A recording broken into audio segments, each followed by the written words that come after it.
Good morning everyone. चलिए दोस्तों, तो अब हम शुरुआत करेंगे हमारे एफएम में नए चैप्टर की, और चैप्टर का नाम दोस्तों क्या है? Cost of capital, right. In words को आप प्लीज फील कीजिए, कॉस्ट ऑफ कैपिटल, राइट। जब भी कोई बिजनेस करता है तो उसे एक बहुत बड़ा सेटअप करना पड़ता है जिसमें काफी सारा पैसा लगता है। उसे अपने प्रोडक्ट को मार्केट में एस्टेब्लिश करना पड़ता है। समझते हो आप इसका मतलब? मार्केट में नाम होना चाहिए प्रोडक्ट का, उसके लिए काफी सारा प्रमोशन, ब्रांडिंग, मार्केटिंग हमें करनी पड़ती। काफी सारी ज्योग्राफिकल लोकेशंस तक हमें हमारे प्रोडक्ट को पहुंचाना पड़ता है, जिसमें काफी सारा इन्वेस्टमेंट होता है, राइट। रेकरिंग बेसिस पर हमें प्रोडक्शन करना रहता है, जिसमें काफी सारा raw material, WIP, finish goods की इन्वेंट्री हमें रखनी पड़ती है, राइट। डोंट यू थिंक कि बिजनेस करने में काफी इन्वेस्टमेंट लगता है? और जितना बड़ा स्केल का बिजनेस उतना बड़ा इन्वेस्टमेंट। अब ये इन्वेस्टमेंट करने के लिए आपको कैपिटल रेज करनी पड़ती है। कहां कहां से आती है कैपिटल? इक्विटी से आती है सबसे पहले तो, यानी ओनर के खुद के फंड। फिर हो सकता है कि हम प्रेफरेंस शेयर कैपिटल से पैसा रेज कर लें, और हो सकता है कि हम बैंक से भी लोन ले लें, राइट। इन सारे सोर्सेस ऑफ फाइनेंस, शब्द पर गौर फरमाइए, मैंने क्या बोला? इन सारे सोर्सेस ऑफ फाइनेंस से जब हम पैसा रेज करते हैं तो क्या बैंक हमें फ्री में पैसा दे देता है कि ये रखो आप 1 करोड़ रुपए, अपना काम निकाल लो, बिजनेस कर लो, और जब आपका हो जाए तो आप ये 1 करोड़ रुपीस मुझे 5 साल बाद दे देना, कोई ब्याज व्याज कुछ नहीं, आप तो रखो 1 करोड़ रुपए। ऐसा कोई धर्मात्मा बैंक है क्या? नहीं।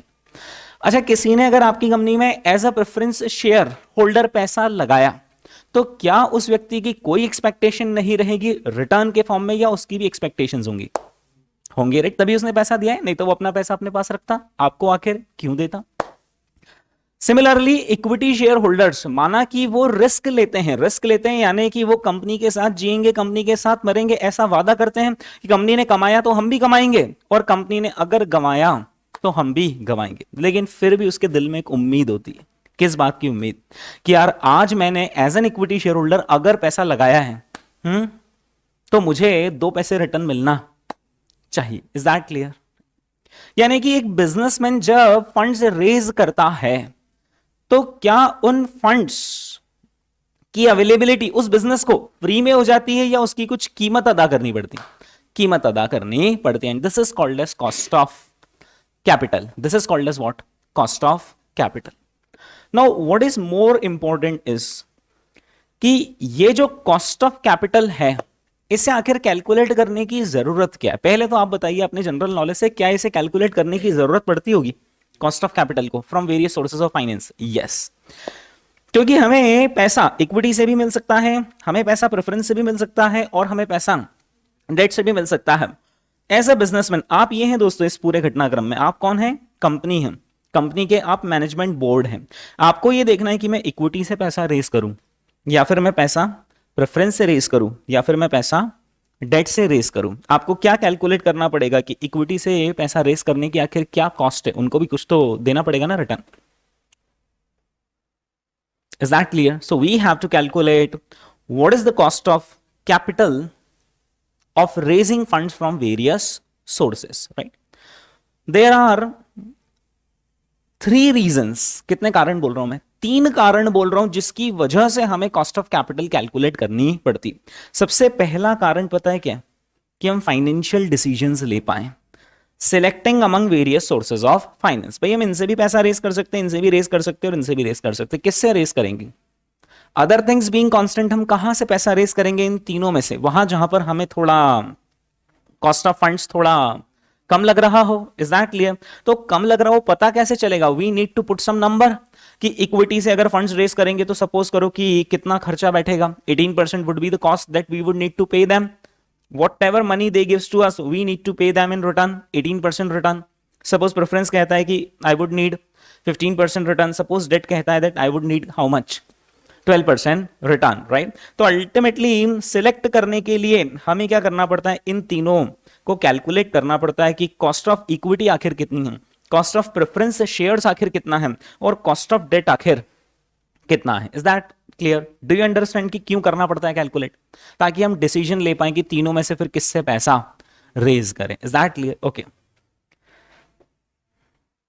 Second reason why we calculate cost of capital is investment decisions. इन तीनों से जब पैसा हमारे पास आएगा तो हमें उस पैसे को किसी न किसी प्रोजेक्ट में लगाना पड़ेगा। ओके। कॉमन सेंस ये कहता है कि ये जो प्रोजेक्ट है मैं इसमें पैसा तब ही लगाऊंगा। कॉमन सेंस क्या कहता है कि मैं इस प्रोजेक्ट में पैसा तभी लगाऊंगा, एज अ बिजनेसमैन मैं इस प्रोजेक्ट में पैसा तब ही लगाऊंगा जब ये प्रोजेक्ट मुझे एटलीस्ट उतना रिटर्न तो देगा जितनी की मेरी कॉस्ट ऑफ कैपिटल। तो मैं एज अ बिजनेसमैन किसी प्रोजेक्ट को एक्सेप्ट करूं या लेट गो करूं, जाने दूं, उसके लिए मुझे ये तो पता होना चाहिए ना कि how much is my cost of capital. Suppose my cost of capital is 12%, तो मैं क्या करूंगा, मैं हर वो प्रोजेक्ट जो मुझे 12% से ज्यादा रिटर्न देगा उनको एक्सेप्ट करता चलूंगा, और वो प्रोजेक्ट जो 12 से नीचे रिटर्न देने वालों को उनको रिजेक्ट करता हुआ चलूंगा। एग्जैक्टली नहीं, सपोज मेरी कॉस्ट ऑफ कैपिटल 12 नहीं, कितनी है मेरी कॉस्ट ऑफ कैपिटल? 18%। तो अब मैं कौन से ही प्रोजेक्ट एक्सेप्ट करने का मन रखूंगा जिन पे रेट ऑफ रिटर्न 18% से ज्यादा। तो मैं इन्वेस्टमेंट डिसीजंस लेने के लिए भी किसको यूज कर रहा हूं? कॉस्ट ऑफ कैपिटल को। कॉस्ट ऑफ कैपिटल के दो यूजेस हो गए अभी तक। कौन से दो यूजेस? पहला तो ये कि ताकि हम डिसाइड कर सकें कि वेरियस सोर्सेस ऑफ फाइनेंस में से आखिर कहां से फंड रेज करें, और दूसरा जो फंड्स रेज करे हैं उन्हें आखिर कहां इन्वेस्ट करें। Is that clear? ओके दोस्तों, इसका एक और तीसरा यूज होता है, ये है हमारे कस्टमर्स, है ना। और क्योंकि मैं यहां पर वर्ड डेटर्स लिख रहा हूं, यानी कि मैं कैश सेल्स कर रहा हूं या क्रेडिट सेल्स कर रहा हूं, मैं क्रेडिट सेल्स कर रहा हूं, राइट। जब मैं क्रेडिट सेल्स करता हूं तो मैं कुछ क्रेडिट पीरियड देता हूं मेरे कस्टमर्स को कि ठीक है आप 1 मंथ बाद, 2 मंथ बाद या 3 मंथ बाद आप मुझे पैसा देना, राइट। पर आपने देखा होगा कि ये जितने भी बिजनेसमैन होते हैं ना, ये कुछ क्रेडिट पॉलिसी लेकर आते हैं कि अगर आपने फिर भी हमें अर्ली पेमेंट कर दिया तो हम कुछ आपको कैश डिस्काउंट दे देंगे। ऐसा कुछ सुना है क्या आपने? For example the credit period is 90 days, but if you pay us within 7 days we will give you 2% discount, है ना। ओके। अब अदर थिंग्स बीइंग कांस्टेंट, अगर मेरी कॉस्ट ऑफ कैपिटल बहुत कम है, मेरी कॉस्ट ऑफ कैपिटल बहुत कम है, क्या मतलब है कि बहुत सस्ते में मेरा फंड रेज हो जाता है, 5% पर एनम, 6% पर एनम में हो जाता है, तो मैं इधर डेटर्स को ज्यादा डिस्काउंट दूंगा या कम डिस्काउंट दूंगा?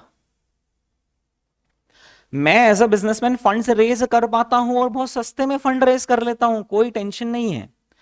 तो मैं मेरे जो क्रेडिट कस्टमर्स है, अगर उनको क्रेडिट पीरियड में मैं बोलूंगा कि थोड़ा जल्दी पेमेंट देना, मैं डिस्काउंट दे दूंगा, तो मैं ज्यादा डिस्काउंट ऑफर करूंगा या कम डिस्काउंट ऑफर करूंगा? सेकंड सिचुएशन इज कि मेरी कॉस्ट ऑफ फंड बहुत ज्यादा है, अगर मैं बाजार गया ना पैसा रेस करने, वो लोग मुझे लूट लेंगे, 20% में देंगे फंड्स, 25% में देंगे फंड्स।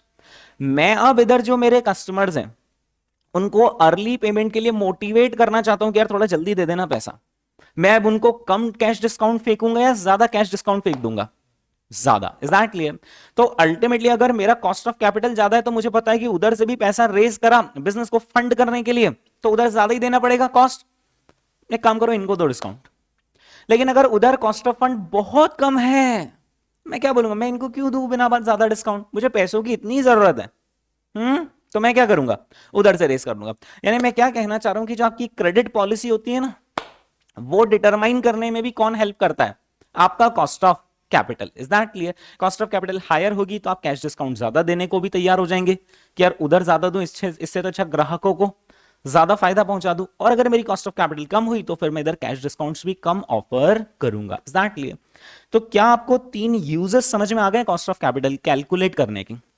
सबसे पहला यूज क्या है, कहां से पैसा रेस करूं। दूसरा यूज क्या है, कहां इन्वेस्ट करूं। तीसरा यूज क्या है कि मैं मेरी क्रेडिट पॉलिसी आखिर कैसे डिजाइन करूं। ठीक है,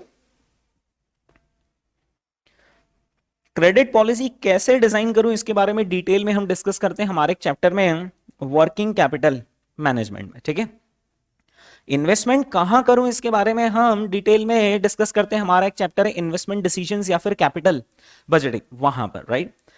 मैं आखिर कहां से पैसा रेज करूं, उसका डिस्कशन एक तो इस चैप्टर में होता है, और दूसरा एक और चैप्टर है टाइप्स ऑफ फाइनेंस और कैपिटल स्ट्रक्चर थ्योरीज, वहां होता है। Is that clear? ठीक है, तो अभी मैंने यूजेस तो आपको 3 बता दिए, बट जो आपका मेरा प्राइम फोकस है वो पता है क्या है? How to calculate. आपका और मेरा प्राइम फोकस क्या है? How to calculate cost of capital, right? वैसे कॉस्ट ऑफ कैपिटल एक आम इंसान भी कैलकुलेट करता है। सपोज करो कि अपने घर पे पापा ने एक नया प्लॉट ले लिया किसी कॉलोनी में, बड़ा, अभी अपना घर सपोज करो कि 1000-1500 स्क्वायर फीट का है, तो पापा ने 2400 स्क्वायर फीट का, 2400 स्क्वायर फीट का एक प्लॉट ले लिया। उन्होंने कहा यहाँ घर बनाएंगे, और घर बनाने के लिए हमें चाहिए सपोज करो कि 1.5 करोड़ रुपीस चाहिए। पापा ने कहा उसके लिए लोन ले लेते हैं। यस। क्या आप किसी एक ही बैंक में जाएंगे लोन की पूछताछ करने, या 2-3 बैंक्स में जाएंगे? 2-3 बैंक्स में जाएंगे, राइट? अच्छा, 2-3 बैंक्स में से आप कौन सी बैंक से फंड रेज करना चाहेंगे जहां पर आपको ओवरऑल खर्चा कम बैठ रहा? सपोज करो आप गए बैंक ऑफ बड़ौदा, और उन्होंने आपको रेट ऑफ इंटरेस्ट बोला 9%। बैंक ऑफ बड़ौदा में रेट ऑफ इंटरेस्ट कितना? 9%। आप गए स्टेट बैंक ऑफ इंडिया, वहां उन्होंने बोला अच्छा 9%, हम तो आपका काम 8.8% में ही कर देंगे। कितने में? 8.8। तो बैंक ऑफ बड़ौदा अच्छा या स्टेट बैंक ऑफ इंडिया अच्छा? स्टेट बैंक ऑफ इंडिया अच्छा, क्योंकि वहां पर सिर्फ कितना रेट ऑफ इंटरेस्ट लग रहा है? 8.8%। पर धीरे से अंदर की बात पता चली कि वो बैंक ऑफ बड़ौदा वाले हमसे कोई प्रोसेसिंग फीस नहीं ले रहे थे। स्टेट बैंक ऑफ इंडिया में आपको प्रोसेसिंग फीस लगेगी, राइट? तो अब आप क्या सिर्फ रेट ऑफ इंटरेस्ट कंपेयर करेंगे या प्रोसेसिंग चार्जेस को भी फैक्टर इन करेंगे? While making the decision? Yes. Similarly दोस्तों, अगर एक बिजनेसमैन बैंक से लोन लेता है तो उसको तरह तरह के खर्चे, तरह तरह की स्टैम्प ड्यूटी, चार्जेस पे करने पड़ते हैं। या फिर अगर मैं बाहर से डिबेंचर्स से पैसा रेज करता हूं तो डिबेंचर्स को मुझे मार्केट में फ्लोट करना पड़ता है, उसका एडवर्टीजमेंट, लोगों को बीच में ब्रोकरेज, कमीशन, ये सब देना पड़ता है। So I have to factor in all this cost. मुझे क्या करना पड़ता है? इन सारी कॉस्ट को मेरे कैलकुलेशन में फैक्टर इन करना पड़ता है before I can take a decision कि कौन सा सोर्स ऑफ फंड सबसे किफायती है। Is that clear? ठीक है, तो यहां पर होल एंड सोल हम क्या सीखने वाले हैं? How to calculate cost of capital, right? अब कॉस्ट ऑफ कैपिटल दोस्तों हम 4 सोर्सेस ऑफ फाइनेंस है उनके लिए सीखेंगे, है ना? सबसे पहला सोर्स ऑफ फाइनेंस क्या होता है? इक्विटी। उसके लिए हम जो कॉस्ट कैलकुलेट करेंगे उसको किससे डिनोट करेंगे? के ई से डिनोट करेंगे, है ना? ये एक्चुअली ऐसा है, ये के ई ऐसा है, के ऊपर है और ये ई सब स्क्रिप्ट में है, नीचे है, ठीक है? सर अगर आप सी और ई लिखते हैं ना तो हम आपको कुछ नहीं बोलते हैं, क्योंकि फिर हम इसको क्या पढ़ लेते हैं? Cost of equity. एक्चुअली क्या है, ये सब लैटिन वर्ड्स है, तो वहां पर कॉस्ट को किससे डिनोट करते हैं? के से। Is that clear? So cost of equity कैसे डिनोट करेंगे? के ई से। प्रेफरेंस से जो पैसा लेंगे उनको भी कुछ तो कॉस्ट देनी ही पड़ेगी, तो वो क्या कॉस्ट देनी पड़ेगी वो हम कैलकुलेट करेंगे और उसको किससे डिनोट करेंगे? के पी से, cost of preference shares, right? Similarly जो हम डेट से पैसा रेस करेंगे उसको भी कुछ तो देना ही पड़ेगा कॉस्ट, उसको हम किससे डिनोट करेंगे? के डी से, कॉस्ट ऑफ डेट, ठीक है? और एक और चीज क्या है? Retained earnings. Don't you think कि रिटेन्ड अर्निंग्स से भी बिजनेस की फंडिंग होती है क्या? जो अपन ने इस साल प्रॉफिट कमाया, कायदा क्या कहता है? जो प्रॉफिट कमाया वो दो जिसको बिलोंग करता है, लेकिन हम देते हैं क्या उनको पूरा डिविडेंड? कुछ हम रख लेते हैं, लेकिन ये जो आपने रखा है ये फ्री में नहीं रखा है। अब इस पैसे पर भी उन लोगों की एक्सपेक्टेशंस होंगी, वो लोग क्या बोलेंगे? ठीक है रख लो, कोई बात नहीं, अपनी कंपनी, आप रख लो पैसा, पर जो हमने पुराना पैसा दिया था अब उस पर भी रिटर्न देना, और ये जो हमारा नया पैसा आप रिटेन कर रहे हो उस पर भी आप हमें रिटर्न देना। तो क्या retained earnings free of cost होती है या उसकी भी कॉस्ट होती है? उसकी भी कॉस्ट होती है। उसको हम कैसे डिनोट करेंगे? कॉस्ट ऑफ रिटेन्ड अर्निंग से। Is that clear? Okay, denote किसको कैसे करना वो तो समझ में आ गया। ओके, अब हमें सिर्फ क्या सीखना है कि इनको कैलकुलेट आखिर कैसे करना। How to calculate cost of debt, how to calculate cost of preference, how to calculate cost of equity and how to calculate cost of retained earnings, right? अच्छा, ये चारों सोर्सेस जब हम मिला देंगे तो वो क्या बन जाएगा? हमारा कैपिटल एम्प्लॉयड। और उस पूरी कैपिटल की जो एग्रीगेट कॉस्ट है, हो सकता है कि इक्विटी की कॉस्ट 18% हो, प्रेफरेंस की 15% हो और डेट की सपोज 12% हो। हमने थोड़ा पैसा इधर से रेस करा, थोड़ा उधर से करा, थोड़ा इधर से रेस करा, तो ओवरऑल आखिर कॉस्ट ऑफ फंड हमारी क्या आ रही है वो भी तो कैलकुलेट करना होता होगा। यस, उसको हम किससे डिनोट करेंगे? ओवरऑल कॉस्ट ऑफ कैपिटल को किससे डिनोट करेंगे? के ओ से, राइट? जहां पर के ओ में के का मतलब क्या होता है? कॉस्ट, और ओ मतलब overall capital, cost of overall capital, right? या फिर कुछ कुछ लोग इसको इससे भी डिनोट करते हैं, के सी से, where it means cost of capital, but अपना जो सी इंस्टीट्यूट है वो किससे डिनोट करता है, के ओ से। Is that clear? ठीक है, चलो अब क्या सीखना चाह रहे हो आप मुझसे, आप पहले क्लियर करो मुझे, कैसे in various sources of finance की आखिर कॉस्ट कैलकुलेट की जाए, है ना? ओके, क्या ये जो हम यहां पर सीख रहे हैं इसकी रियल लाइफ में आपको कभी जरूरत पड़ सकती है? पड़ सकती है। सपोज करो कि एक स्टार्टअप है, स्टार्टअप जहां पर कुछ 30-40 लोग काम कर रहे हैं, और अब इस स्टार्टअप को फंड्स, देखो स्टार्टअप को खूब फंड्स की जरूरत होती है, राइट? सपोज करो कि पेटीएम है, राइट? पेटीएम को फंड्स की जरूरत है। पेटीएम क्या बोलेगा? अपने चार्टर्ड अकाउंटेंट को बोलेगा, सीए फाइनेंस का काम तुम्हारा है, देखो कहां से फंड्स रेस कर सकते हैं, और खबरदार ध्यान रखना वहां से रेस करना जहां से कंपनी को कम से कम कॉस्ट लगे। तो एक सीए ने क्या आना चाहिए, कैलकुलेट करते आना चाहिए ना, कि जो वेरियस ऑप्शंस हमारे पास हैं उन ऑप्शंस की आखिर कॉस्ट क्या है, कि अभी डेट से रेस कर रहा हूं, कितनी कॉस्ट है, प्रेफरेंस से कितनी कॉस्ट है, इक्विटी से कितनी कॉस्ट है। अच्छा, डेट में भी कोई ऐसा नहीं होता है कि एक ही है, अलग अलग बैंक्स हैं, अलग अलग ऑप्शंस हैं। Is that clear? So a chartered accountant must know how to calculate cost of debt, cost of preference, cost of equity, so he can take financing decisions from where should I raise the finance. Is that clear? ठीक है, चलिए दोस्तों, बस 5 चीजें पढ़नी है आपको, मुझको कितनी, सिर्फ 5, और चैप्टर कंप्लीट हो जाएगा। सबसे पहले मैं आपको पढ़ाने वाला हूं क्या, how to calculate cost of debt. फिर मैं आपको पढ़ाने वाला हूं how to calculate cost of preference. ज्यादा ध्यान मुझे यहां देना पड़ेगा। एक बार आप ये सीख गए ना how to calculate cost of debt, तो ये तो यूं सीख जाओगे, मतलब यूं। फिर इसके बाद मुझे आपको क्या सिखाना है, how to calculate cost of equity. इस पे मुझे ध्यान देना पड़ेगा, है ना, समझाना पड़ेगा। और अगर आप ये समझ गए ना how to calculate cost of equity, तो how to calculate cost of retained earnings तो यूं सीख जाओगे, ठीक है? यानी मेनली जो मुझे आपको ज्यादा फोकस में सिखाना है वो एक तो क्या सिखाना है, कॉस्ट ऑफ डेट, दूसरा क्या सिखाना है, कॉस्ट ऑफ इक्विटी, राइट? ये 4 चीजें सीख गए ना, इसकी तो मेरी जवाबदारी, ये तो मैं यूं सिखा दूंगा, ठीक है? चलिए, तो let start with cost of debt. Okay, इससे पहले कि मैं आपको कॉस्ट ऑफ डेट सिखाऊं, मुझे ये चेक करना पड़ेगा, ये इंश्योर करना पड़ेगा कि आपका टाइम वैल्यू ऑफ मनी का कॉन्सेप्ट अच्छा है या नहीं है। वैसे तो टाइम वैल्यू ऑफ मनी का मुद्दा हमारे एक लेवल पहले का है, फाउंडेशन लेवल का है, लेकिन फिर भी दोस्तों, क्योंकि अब वो कॉस्ट ऑफ कैपिटल डिपेंड ही पूरे किस पर कर रहा है, टाइम वैल्यू ऑफ मनी पर। So I am running you through the basics of time value of money. Obviously आपने पढ़ा हुआ है, लेकिन मुझे ब्रशअप इसको करवाना पड़ता है, और ये जो मैं एक बार ब्रशअप करवाऊंगा फिर ये 2-3 चैप्टर्स तक काम में आएगा, जैसे इन्वेस्टमेंट डिसीजंस में भी यही काम में आएगा, राइट? ओके, सबसे पहले दोस्तों हम सीख रहे हैं how to calculate what, future value. आता है आपको फ्यूचर वैल्यू कैलकुलेट करना? Future value of a single sum, यानी आज सपोज करो कि यहां पर मैंने कुछ रुपए रख दी, दिस इज 0, इसको मैंने क्या बोल दिया, 0, है ना? और 0 मतलब अमाउंट 0 नहीं है, टाइम पीरियड 0 है। और सपोज कि आज आपके पॉकेट में 10,000 रुपए, तो अब इमेजिन कर लो आपके वॉलेट में कितने आ गए, 10,000, 500 के 20 नोट आ गए, 10,000 रुपए रखे, राइट? ओके, अब मैं आपसे कहता हूं कि ये 10,000 रुपीज आप इन्वेस्ट कर दीजिए, कितने समय के लिए, 3 इयर्स के लिए। आपने कहा ठीक है सर, अगर इन्वेस्टमेंट कर रहे हैं तो कुछ तो रिटर्न मिलेगा। मैंने कहा जी हाँ, आपको मिलेगा 10% रिटर्न। तो अब आप मुझे क्या कैलकुलेट करके बता देंगे कि फिर ये 10,000 आखिर 3 इयर्स के बाद कितने रुपए हो जाएंगे? यानी सरल शब्दों में you are going to calculate future value of a single sum of money, because it is a single sum 10,000, right? Okay, कैसे कैलकुलेट करते हैं? This is the formula, future value is equal to present value into 1 plus R की power n। हो सकता है आपने CA foundation में यहाँ प्रेजेंट वैल्यू वर्ड की जगह क्या पढ़ लिया हो, ए, विच इज ओके।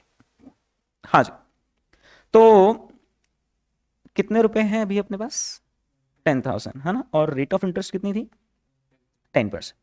क्या मैं यहां पर 1 + 10 लिखूंगा? नहीं नहीं नहीं, है ना, ध्यान रखना। तो एफएम में हमेशा यही होता है कि कभी भी जब रेट किसी भी फॉर्मूला में फिट करनी होती तो रेट हमेशा डेसिमल फॉर्मेट में ही फिट होती है, राइट? परसेंटेज फॉर्मेट में फिट नहीं होती। सो 10% को क्या बोलेंगे, 0.10, ठीक है? ओके, और यहां पर एन का मीनिंग क्या है, नंबर ऑफ ईयर्स। तो हम कितने साल के लिए इन्वेस्टमेंट कर रहे हैं, 3 इयर्स के लिए इन्वेस्टमेंट कर रहे हैं, ठीक है? तो आप एक बार प्लीज कैलकुलेटर पर, आई नो कि आपको कैलकुलेट करना आता है, लेकिन जो मैं स्टेप बाय स्टेप करवा रहा हूं वैसा करना, ठीक है? चलिए, कैलकुलेटर में 1 लिखिए और 0.10 जोड़ दीजिए, कितना आ रहा है, 1.1, है ना? ओके, अब वो एसी का या ऑन का बटन आप प्रेस कर दीजिए ताकि सब कुछ क्लियर हो जाए, और स्क्रीन पर आप लिखें 1.10। स्क्रीन पर आपने अब कितना लिख दिया, 1.10, है ना? ओके, दोस्तों अगर मैं आपको बोलूं कि 1.10 की पावर 1 कैलकुलेट कीजिए, तो क्या कैलकुलेट करने की जरूरत है, या 1.10 रेज टू द पावर 1 1.10 ही होता है ना? ओके, यानी सरल शब्दों में जो भी आपकी स्क्रीन पर नंबर दिख रहा है, वो 1 रुपए की, ज्यादा बड़ी बात नहीं कर रहा हूं मैं, वो 1 रुपए की फ्यूचर वैल्यू है at the end of 1 year. आज 1 रुपया होता, चलो आपके पास तो 10,000 रुपए, मान लो आपकी जेब में 1 रुपया रखा हुआ होता, तो वो 1 रुपया 1 रुपए 10 पैसे बन जाता ना एक साल में, 10% इंटरेस्ट जोड़कर। यस, तो जब आप 1.10 लिखते हो तो पहली पावर सॉल्व करनी पड़ती है, वो तो पहले से ही सॉल्व ही होती है, सॉल्व ही होती है। Is that clear? ओके, पर आपको कितनी पावर तक लेकर जाना है? 3 पावर तक, यानी 2 पावर और चढ़ानी, सेकंड पावर और थर्ड पावर। उसके लिए आप सबसे पहले मल्टीप्लाई का बटन प्रेस करते हैं, ठीक है? अब कैलकुलेटर इतना समझदार है कि वो समझ जाता है कि यार मल्टीप्लाई कर रहा है बंदा, पर मल्टीप्लाई के बाद कुछ लिख ही नहीं रहा है, बस सीधे इक्वल प्रेस कर रहा है। तो वो मन में क्या सोच लेता है पता है, मेरे को जो नंबर सप्लाई किया ना उसी से वापस से मल्टीप्लाई करना है। तो आपने मल्टीप्लाई का बटन प्रेस करा, अब आप पहली बार इक्वल टू प्रेस करें, कितना आ रहा है आपकी स्क्रीन पर? 1.21, यानी ये 1 रुपए की फ्यूचर वैल्यू कैलकुलेट हो गई at the end of second year. फिर से आप इक्वल टू प्रेस कर दें, ये 1 रुपए की फ्यूचर वैल्यू कैलकुलेट हो गई at the end of third year, 1.331 आ गया। यस, यानी अगर आज आपके पास 1 रुपया है तो वो 3 साल बाद कितना बन जाएगा? 1.331 बन जाएगा। तो अगर आज आपके पास कितने रुपए हैं? 10,000, तो वो कितने बन जाएंगे? मल्टीप्लाई कर लेंगे हम इसको 10,000 से, चलो कर लो, कितना आ रहा है? 13,310, 13,310 रुपए बन जाएंगे। तो इस फॉर्मूले का इंटरनल फंक्शनिंग आपको समझ में आया? Is that clear? ये फॉर्मूला क्या करता है, 1 रुपया लेता है, उसमें ब्याज जोड़ देता है, उसकी एक पावर तो ऑलरेडी सॉल्व होती है, उसके ऊपर अगर कुछ भी पावर सॉल्व करनी हो तो मल्टीप्लाई प्रेस करके, जब आप पहली बार इक्वल टू प्रेस करो तो मन में क्या काउंट करना? 2। Is that? क्योंकि एक पावर ऑलरेडी सॉल्व होती है व्हाइल कैलकुलेटिंग फ्यूचर वैल्यू, ठीक है? ओके, ये मैंने यहाँ पर आपको एग्जांपल दिया है, you have ₹10,000 today, you can invest for 3 years, calculate future value. एक और तरीका था हमारे पास, सीधे हम कैलकुलेटर में क्या लिखते हैं? 10,000 रुपए लिखते हैं, उसमें प्लस कितना कर देते हैं?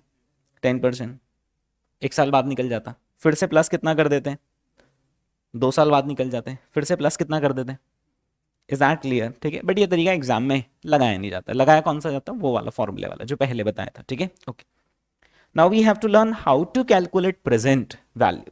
तो यार एक बात बताओ कि जब आज के रखे हुए 10,000 थर्ड ईयर के एंड में कितने रुपए बन जा रहे हैं?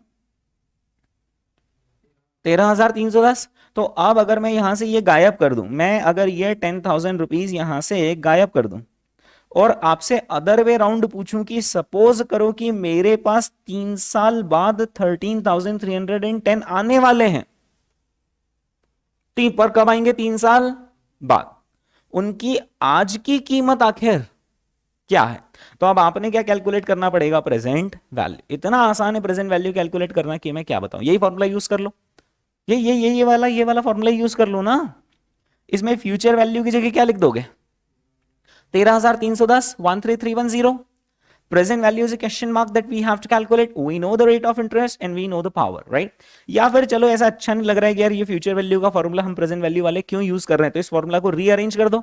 कैसे लिख दोगे इस फॉर्मूला को? आप प्रेजेंट वैल्यू यहीं छोड़ दो और क्या कर दोगे? Future value divided by 1 + r की power n। Is that clear? Okay, अब इस फॉर्मूला को कैसे चलाना वो आपको आता है क्या? यहां पर फ्यूचर वैल्यू की जगह पर आप कितना लिख दोगे? 13,310 और इसको डिवाइड कर दोगे किससे? 1.10 से। पावर कितनी ले लेंगे? 3। ओके, अब आप इसे सॉल्व करके बताइए मुझे, कर लेते आप सॉल्व?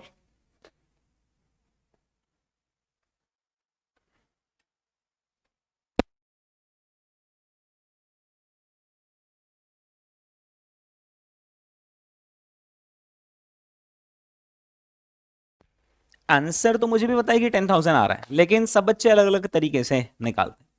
आंसर तो 10,000 ही आ रहा है ना? हाँ, लेकिन हर स्टूडेंट इसको सॉल्व अलग अलग अपने अपने तरीके से करता है। सबसे पहले तो वो स्टूडेंट होते हैं जो सबसे पहले क्या सॉल्व कर लेते हैं? 1.10 की पावर 3 सॉल्व कर लेते हैं और उसकी वैल्यू आ जाती है 1.331। इसको वो मेमोरी के अंदर प्लस में रख लेते हैं और फिर उसके बाद कैलकुलेटर की स्क्रीन पर 13310 लिखते हैं और फिर डिवाइडेड बाय मेमोरी रिकॉल कर देते हैं।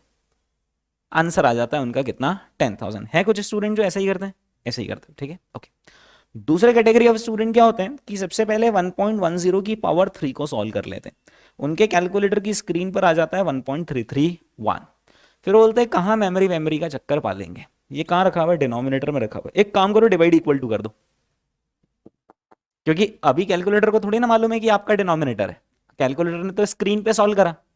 जैसे ही आप डिवाइड इक्वल टू प्रेस करते हो, डिवाइड इक्वल टू ही करते हो ना, है ना, इनवर्स हो जाता है ना, डिवाइड इक्वल टू करने से इनवर्स हो जाता है नंबर, ठीक है, ओके। जब आप डिवाइड और इक्वल टू करते, एक बार कर ही लो मेरे हिसाब से स्क्रीन पे, 1.331 आ गया आपके स्क्रीन पर, आपने डिवाइड इक्वल टू प्रेस करा, क्या आया, 0 पॉइंट कुछ आ गया, और उसको मल्टीप्लाइड बाय 13310 कर लो, वही सेम आंसर आ जाएगा, ठीक है। तो कुछ दूसरे तरीके के स्टूडेंट्स होते हैं जो ऐसा करते हैं, जिनको ये वाला स्टंट पता होता है कि डिवाइड इक्वल टू करने से वो इनवर्स हो जाता है, डिनोमिनेटर में चला जाता है, राइट। तीसरे तरह के स्टूडेंट ऐसे सॉल्व करते हैं, इसका संधि विच्छेद कर देते हैं, यानी इसे स्प्लिट कर लेते हैं और इसे ऐसा मानते हैं। वो कैसे सॉल्व करते हैं वो मैं आपको बताता हूं, आइए जरा स्क्रीन पर, कैलकुलेटर पे आइए, और पहले इसको सॉल्व करना पड़ेगा। इसको कैसे सॉल्व करेंगे, लिखो आप स्क्रीन पर 1 डिवाइड बाय 1.10 इक्वल, प्रेस करा, 0.909 आया, ये एक पावर सॉल्व हो गई, फिर से इक्वल का बटन प्रेस कीजिए, ये 2 पावर सॉल्व हो गई, फिर से इक्वल का बटन प्रेस कीजिए, 3 पावर सॉल्व हो गई, बस अब उसको मल्टीप्लाई बाय 13310 कर दो। ये तीसरे तरह के स्टूडेंट होते हैं, इससे भी आंसर कितना आता है, 10,000, ठीक है। और चौथे तरह के स्टूडेंट होते हैं, वो बोलते हैं इतनी टेंशन हम जिंदगी में लेते नहीं है, जो लिखा हम वैसा सॉल्व कर देते हैं। क्या लिखा है, सबसे पहला क्या दिखा मुझे, 13310, मैंने लिख मारा स्क्रीन पर 13310 लिख दिया। अभी उसके बाद क्या दिखा मुझे, डिवाइड दिखा, मैंने डिवाइड का बटन प्रेस कर दिया, ठीक है। उसके बाद मुझे क्या दिखा, 1.1 मैंने प्रेस कर दिया, और 2 बार, मतलब 3 बार इक्वल दबाना पड़ेगा, 1.1 अगर लिखा है तो 3 बार इक्वल दबाना पड़ेगा, ये आ गया आंसर, एग्जैक्टली। तो ये 3 4 5 तरीके होते हैं जिससे कि आंसर्स आ जाते हैं, ठीक है, ओके। इनमें से कौन सा तरीका हमें प्रेफर करना है वो बात की बात है, मैंने तीनों चारों तरीके एड्रेस कर दी, जिनसे मुझे नहीं लगता है इसके अलावा और कोई तरीका है, यही कुछ तरीके हैं, राइट, ओके। चलिए, तो सपोज करें दोस्तों, you have been promised by your parents to give you ₹1 lakh gift on becoming CA after 4 years। 4 साल बाद आप कितने लाख रुपए का गिफ्ट पाएंगे, 1 लाख रुपए हमारे पेरेंट्स दे देंगे यार, हमने उनका सपना पूरा किया आखिर। If rate of interest is कितना परसेंट, 12%, कैलकुलेट प्रेजेंट वैल्यू, हाँ जी ये करके दिखाओ, ये आंसर गलत भी हो सकता है ना, हाँ कैसे करोगे आप मुझे बताइए। सर वही वो जो 1 लाख रुपीज हैं डिवाइडेड बाय कितना, 1 पॉइंट, कर दो आप, इसकी प्रेजेंट वैल्यू कैलकुलेट कर दो। ये आंसर शायद गलत हो सकता है, आप तो सही वाला बताना।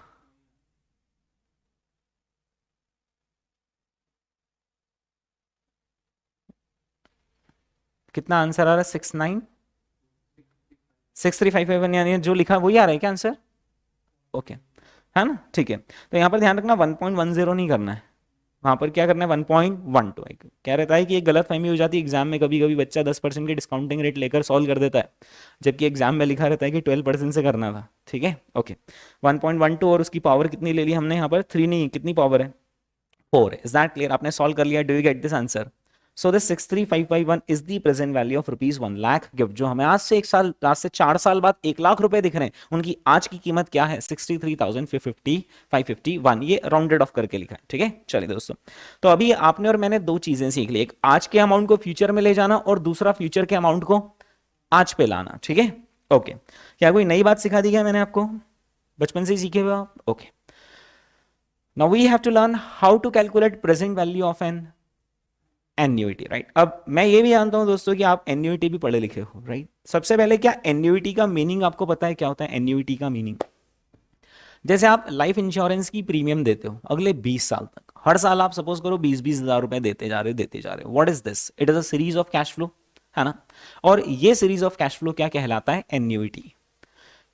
ऐसा नहीं कि कोई भी एवं series of cash flow annuity कहलाने लगेगा, उस सीरीज ऑफ कैश फ्लो की 2 प्रॉपर्टीज होनी चाहिए, एक तो हर बार जो अमाउंट आना चाहिए ना वो, सेम आना चाहिए। यानी अगर आप LIC की प्रीमियम 20,000 दे रहे हो तो हर बार कितनी देनी पड़ेगी, 20,000 ही देनी पड़ेगी। Then only this series of cash flow would be classified as an annuity. नहीं ऐसा नहीं एक बार 20,000 दिया, एक बार 21,000 दिया, एक बार 18,000 दिया, तो फिर ये एक सीरीज ऑफ कैश फ्लो है। हाँ है, बट ये एन्युइटी वाला नहीं है। Is that clear? So annuity is a series of cash flow having same amount every time, having equal time gap between any two consecutive amounts, और किन्हीं भी दो अमाउंट्स के बीच में जो टाइम गैप होना चाहिए वो बिल्कुल सेम होना चाहिए। यानी अगर यहां पर पहली बार वाला कैश फ्लो फर्स्ट ईयर के एंड में है तो दूसरी बार वाला कैश फ्लो कहां है, सेकंड ईयर के एंड में, तो तीसरी बार चौथी बार वाला यहां आना चाहिए। ऐसा नहीं कि एक अमाउंट आज आ गया, एक अमाउंट 6 महीने बाद आ गया और एक अमाउंट 2 महीने बाद ही आ गया। नहीं नहीं, अगर 6 मंथ्स बाद अमाउंट है तो फिर सारे अमाउंट कैसे होने चाहिए, 6 मंथ्स के बाद ही होने चाहिए। Is that clear? ओके, तो क्या आपको एन्युइटी का मीनिंग समझ में आया? It is a series of cash flow which has equal amount and which has equal time gap between any two consecutive payments. ठीक है? ओके, अगर ऐसा कोई सीरीज ऑफ कैश फ्लो है तो उसकी प्रेजेंट वैल्यू कैलकुलेट करने के लिए हमारे पास ये फॉर्मूला है। ठीक है, अब ये फॉर्मूला क्या है, ये बात की बात है, फॉर्मूला को अपन तो बाद में देखेंगे, है ना? ओके, फॉर्मूला तो आपने भी तो देख रखा होगा, सीए फाउंडेशन में बताते होंगे ना कुछ फॉर्मूला। ओके, फॉर्मूला को 2 मिनट के लिए छोड़ें, भूल जाएं कि ऐसा कोई फॉर्मूला अब आपको याद है। ये सिचुएशन मैंने आपके सामने लिखी हुई। एग्जाम्पल, यू विल रिसीव कितने रुपए, 1,00,000 रुपए हर साल from a client for next. Client ने आपके साथ एक कॉन्ट्रैक्ट कर लिया कि अगले 5 साल तक मिस्टर सीए आपको हमारा पूरा कंप्लायंस का काम देखना है और हम आपकी एक फीस तय कर देते हैं हर साल 1,00,000। अच्छा, वो भी खुश कि यार चलो एक लॉन्ग टर्म का कॉन्ट्रैक्ट हो गया, टेंशन नहीं, कुछ भी आया कंप्लायंस का इश्यू सीधे सीए को फोन करूंगा। हम भी इधर खुश कि यार अपनी 1-1 लाख रुपए तो ये इनकम हर साल की हो गई है, राइट? 1,00,000 आपको अगले 5 साल तक मिलेंगे। आप ये देखना चाह रहे हो कि जो अगले 5 साल तक 1,111 लाख रुपीस मिलेंगे उसकी आखिर आज की कीमत क्या है, right? So what you actually want to do is you want to calculate the present value of rupees 1,00,000 annuity. अच्छा, एक बात बताओ, ये जो यहां पर लिखा हुआ ये सीरीज ऑफ कैश फ्लो है, यस और नो? यस। जिसमें हर बार अमाउंट सेम है, यस और नो? यस। किन्हीं भी दो पेमेंट्स के बीच में जो टाइम गैप आ रहा है वो इक्वल आ रहा है, मतलब does this series of cash flow qualifies as an annuity? Yes. अब आपसे क्या पूछा जा रहा है कि इसकी प्रेजेंट वैल्यू कैलकुलेट करो। तो सबसे पहला तरीका होता है बेसिक वाली अप्रोच। मैंने मालूम ही नहीं कि क्या होता है एन्युइटी का फॉर्मूला, और इतना बड़ा फॉर्मूला कौन याद रखेगा, पर मुझ में कॉमन सेंस तो है। ये जो एन्युइटी है ना, अगर मैं इसको तोड़कर देखूं तो ये 5 सिंगल कैश फ्लोज हैं। These are 5 single cash flows. I don't know how to calculate present value of annuity. I really don't know how to calculate present value of an annuity. But I know how to calculate present value of a single amount. मैंने क्या कर लेना है, मान लो मुझे formula नहीं भी आता तो मैं क्या कर लूंगा, हर एक एक अमाउंट की इंडिविजुअली प्रेजेंट वैल्यू कैलकुलेट कर लूंगा।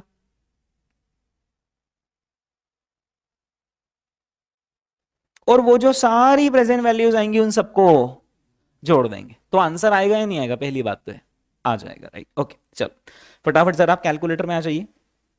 और रेट ऑफ इंटरेस्ट मैंने कितना % बोल रखा है? 10%। हाँ, तो आप कैलकुलेटर में 1,00,000 लिखिए और डिवाइडेड बाय 1.1 कीजिए। कितना आता है? 9090 पॉइंट और कुछ आ रहा है, उससे आप मेमोरी में प्लस कर लीजिए, ठीक है ना? ओके, अब आप स्क्रीन पर दूसरी बार 1,00,000 लिखिए, ठीक है? किसी को कोई शॉर्ट ट्रिक्स आती हो तो अभी के लिए उसको लेट गो करना है ना। शॉर्ट ट्रिक्स तो मुझे ही मालूम है कि कैसे करना है, राइट? बट मैं तो आपको पहले बेसिक आपका स्ट्रॉन्ग कर रहा हूं, क्योंकि शॉर्ट ट्रिक्स हर जगह नहीं चलती है ना, ठीक है? तो इसलिए अपन तो बेसिक कॉम्प्रिहेंसिव अप्रोच पर जा रहे हैं। हाँ, कितना लिखा आपने स्क्रीन पर? 1,00,000 लिखा। अब आप इस 1,00,000 को क्या करेंगे बताइए? डिवाइडेड बाय 1.10 और कितनी बार इक्वल? 2 बार इक्वल। मतलब या तो डिवाइड बाय 1.10 करके आप एक बार इक्वल प्रेस कर चुके हो तो फिर एक बार और करोगे, और बस डिवाइड बाय 1.10 लिखा तो अभी तो कुछ हुआ ही नहीं। पहली बार इक्वल प्रेस करा तो 1 साल की डिस्काउंटिंग हो गई, दूसरी बार इक्वल प्रेस करा तो 2 साल की डिस्काउंटिंग हो गई। Is that clear? ओके, चलिए कितना आ रहा है? ये आ रहा है 82644। ओके, मेमोरी में प्लस जान देंगे, है ना? चलो स्क्रीन पर लिखिए 1,00,000, क्या करेंगे बताते जाइए? डिवाइडेड बाय 1.10 कितनी बार इक्वल? 3 बार इक्वल। ये नंबर भी टैली करते चलना दोस्तों, ये आ रहा है क्या? 75131 मेमोरी में प्लस, मैंने राउंड ऑफ करके लिखा, आपका डेसिमल में आ रहा होगा। चलिए इसके बाद आपने लिखा 1 लाख डिवाइड बाय 1.10 और कितनी बार इक्वल, 4 बार, ठीक है। ये देखिए 68301 आ गया है ना, ओके। फिर से हम लिखेंगे 1 lakh divide by 1.10 and 5 times equals to button, ठीक है। कितना आता है 620 और कुछ, उसे भी आप मेमोरी में प्लस कर लीजिए, मेमोरी रिकॉल कर लीजिए दोस्तों। ये आ गया क्या आंसर, 379078 आता है आंसर, मेमोरी रिकॉल करा, यही आ रहा आंसर, ओके। चलिए दोस्तों, तो अगर बाय चांस आप एग्जाम में एन्युइटी का फॉर्मूला भूल जाए, मतलब सिंपल बात है, एन्युइटी का formula is a machine gun, एक बार ऐसा कराओ 10-10 गोलियां एक साथ निकलती, और मान लो मशीन गन नहीं चल रही तो अपन पिस्टल ही निकालेंगे, एक एक गोली चलाएंगे। इस 1 लाख की एक बार प्रेजेंट वैल्यू कैलकुलेट करेंगे, मेमोरी में डालेंगे। इस 1 लाख की एक बार प्रेजेंट वैल्यू कैलकुलेट करेंगे, मेमोरी में डालेंगे। इसकी इन सब की प्रेजेंट वैल्यू कैलकुलेट करेंगे और मेमोरी में डाल लेंगे, और हम यहां पर आंसर निकाल लेंगे, ठीक है, ओके। अब ना जो मुझे याद आ रहा है, आप ऐसे नहीं करते थे सीए फाउंडेशन में, आप दो में से किसी एक तरीके से करते थे सीए फाउंडेशन में। या तो आप फॉर्मूला लगाते थे, कुछ बच्चे थे जो फॉर्मूला लगाते थे प्रेजेंट वैल्यू ऑफ एन्युइटी का, और कुछ बच्चे थे वो जो कैलकुलेटर में ना जीटी वाला बटन यूज करते थे, ऐसा कुछ है, ठीक है। तो वो जीटी वाला क्या तरीका है वो मैं आपको बाद में बताता हूं, पहले मैं फॉर्मूला बता देता हूं, ठीक है।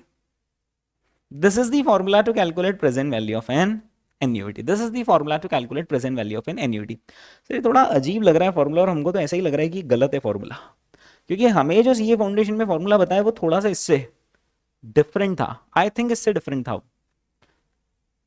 जो भी हो, उससे भी आंसर सही आता था, इससे भी सही आएगा, पर अपने सीए इंटरमीडिएट के स्टडी मटेरियल में यही वाला लिखा है, तो मैं सीधे यही वाला पढ़ा रहा हूँ, मैं उससे टैली नहीं करवा रहा हूँ, ठीक है। चलो, बस मुझे आपको क्या सिखाना है कि ये फॉर्मूला को अप्लाई आखिर कैसे करना है। क्या मुझे ये बताने की जरूरत है कि यहाँ पर पीवीए का फुल फॉर्म क्या है, बोलते चलो फिर।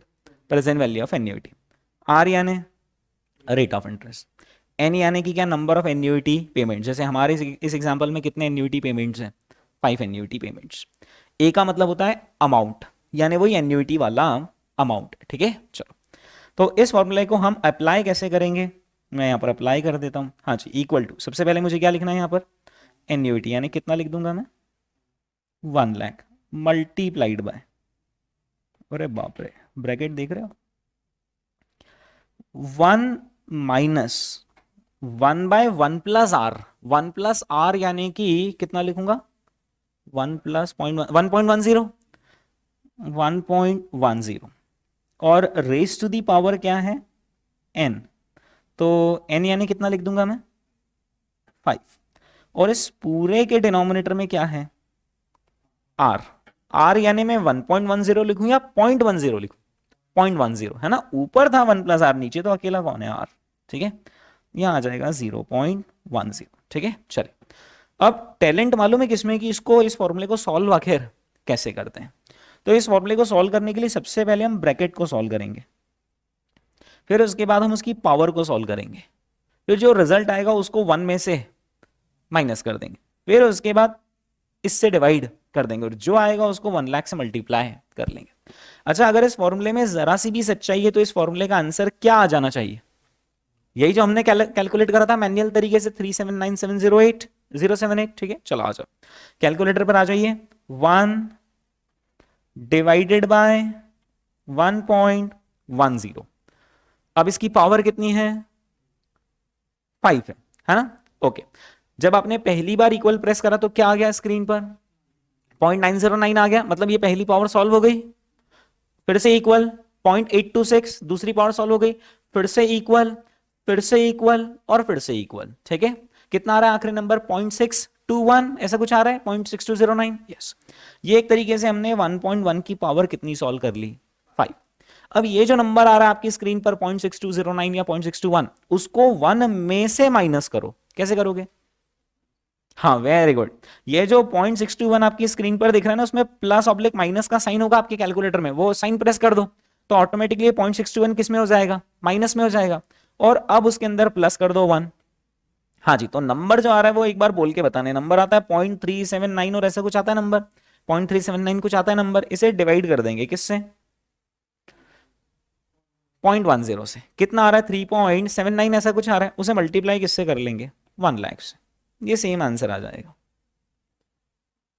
ठीक है, मतलब एक बात तो तय है कि इस फॉर्मूला में सच्चाई तो है, इस फॉर्मूला में गहराई तो है। Is that clear? ओके, अब मेरे पास इस फॉर्मूले का डेरिवेशन भी है, लेकिन अभी के लिए मैं इस डेरिवेशन को स्किप कर रहा हूं, है ना। इसका डेरिवेशन भी मेरे पास मैथमेटिकल के, अब देखो यार फॉर्मूला अगर आंसर ला कर दे रहा है तो किसी ने तो डिराइव करा है, कुछ तो डिराइव करा है, राइट। तो उसका डेरिवेशन अभी के लिए मैं स्किप कर रहा हूं, आगे किसी और फॉर्मूले का डेरिवेशन मैं आपको बता दूंगा और वहां जाकर बोल दूंगा कि एन्युइटी का भी फिर आप इसी तरीके से डिराइव कर सकते हो। ठीक है, चलिए, ये फॉर्मूला आया समझ में? ओके, लेकिन एग्जाम में ना तो ये इंडिविजुअली डिस्काउंटिंग करने का तरीका अपनाया जाता है जो पहले करा हमने, और ना ही ये फॉर्मूला अपनाया जाता है। अपनाया वही वाला तरीका जाता है जो कैलकुलेटर की शॉर्ट ट्रिक अगर आप सीए फाउंडेशन में सीखे हो वो। मैं बता दूं क्या तरीका अपनाना है एग्जाम में। ओके, एक बात बताना दोस्तों, ये जो 1 लाख है इसकी हमने प्रेजेंट वैल्यू निकाली थी, तो प्रेजेंट वैल्यू निकालते वक्त हमने क्या किया था, 1 लाख को डिवाइड किया था 1.10 की पावर 1 से, फिर इस 1 लाख को भी डिवाइड किया था 1.10 की पावर 2 से, इस 1 लाख को भी डिवाइड किया था इससे, इससे और इससे। यानी हर बार हम क्या कर रहे हैं, 1 लाख को ही सॉल्व कर रहे हैं, तो 1 लाख बीइंग कॉमन इसको साइड में रखो। उसकी बजाय क्या करो, ये जो प्रेजेंट वैल्यू फैक्टर्स है ना, ये सारे के सारे प्रेजेंट वैल्यू फैक्टर्स पहले निकाल लो और इन सारे के सारे प्रेजेंट वैल्यू फैक्टर्स को सम अप कर लो। और जब आप इन सारे प्रेजेंट वैल्यू फैक्टर को सम अप करोगे 1 से लगाकर 5 इयर्स तक, तो ये बन जाएंगे प्रेजेंट वैल्यू एन्युइटी फैक्टर। जब आप फर्स्ट ईयर का factor, second, third, fourth, fifth year के फैक्टर को सम अप कर लोगे तो इसको क्या बोलती है दुनिया, present value annuity factor, where annuity factor is simply the summation of all the present value factors. और अब आप उस नंबर को मल्टीप्लाई किससे कर देना, 1 लाख से, तो आपका आंसर आ जाएगा। ठीक है, चलिए करते हैं अपन एक बार। सबसे पहले आप 1 डिवाइडेड बाय 1.10 कीजिए, कितना आ रहा है नंबर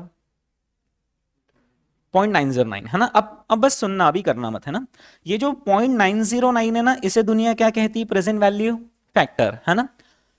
ये जो 0.909 आ रहा है ना, 1 लाख को आप 0.909 से मल्टीप्लाई करोगे या 1 लाख को 0.909 से डिवाइड करोगे, बस इतना बता दो समझ जाऊंगा। मल्टीप्लाई, क्योंकि डिवाइड तो बेचारा पहले ही होके ही निकला है, आपने कर ही दिया ना, 1 डिवाइडेड बाय 1.10 तो कर ही दिया। Is that clear? तो अब ये नंबर किससे, इससे मल्टीप्लाई होगा, राइट। चलो, ये जो 0.909 आ रहा है इसको मेमोरी के अंदर प्लस कर लो। अब इसके बाद वापस से लिखो 1 डिवाइडेड बाय 1.10 और 2 बार इक्वल, कितना आ रहा है 0.826। आप क्या करने वाले हो, इस 0.826 से इस 1 लाख को मल्टीप्लाई करने वाले हो, ये आंसर आ जाएगा ना फिर आपका। ठीक है, ओके, पर अभी मल्टीप्लाई मत करो, क्योंकि हर प्रेजेंट वैल्यू फैक्टर में मल्टीप्लाई तो वही करना है क्या, 1 लाख।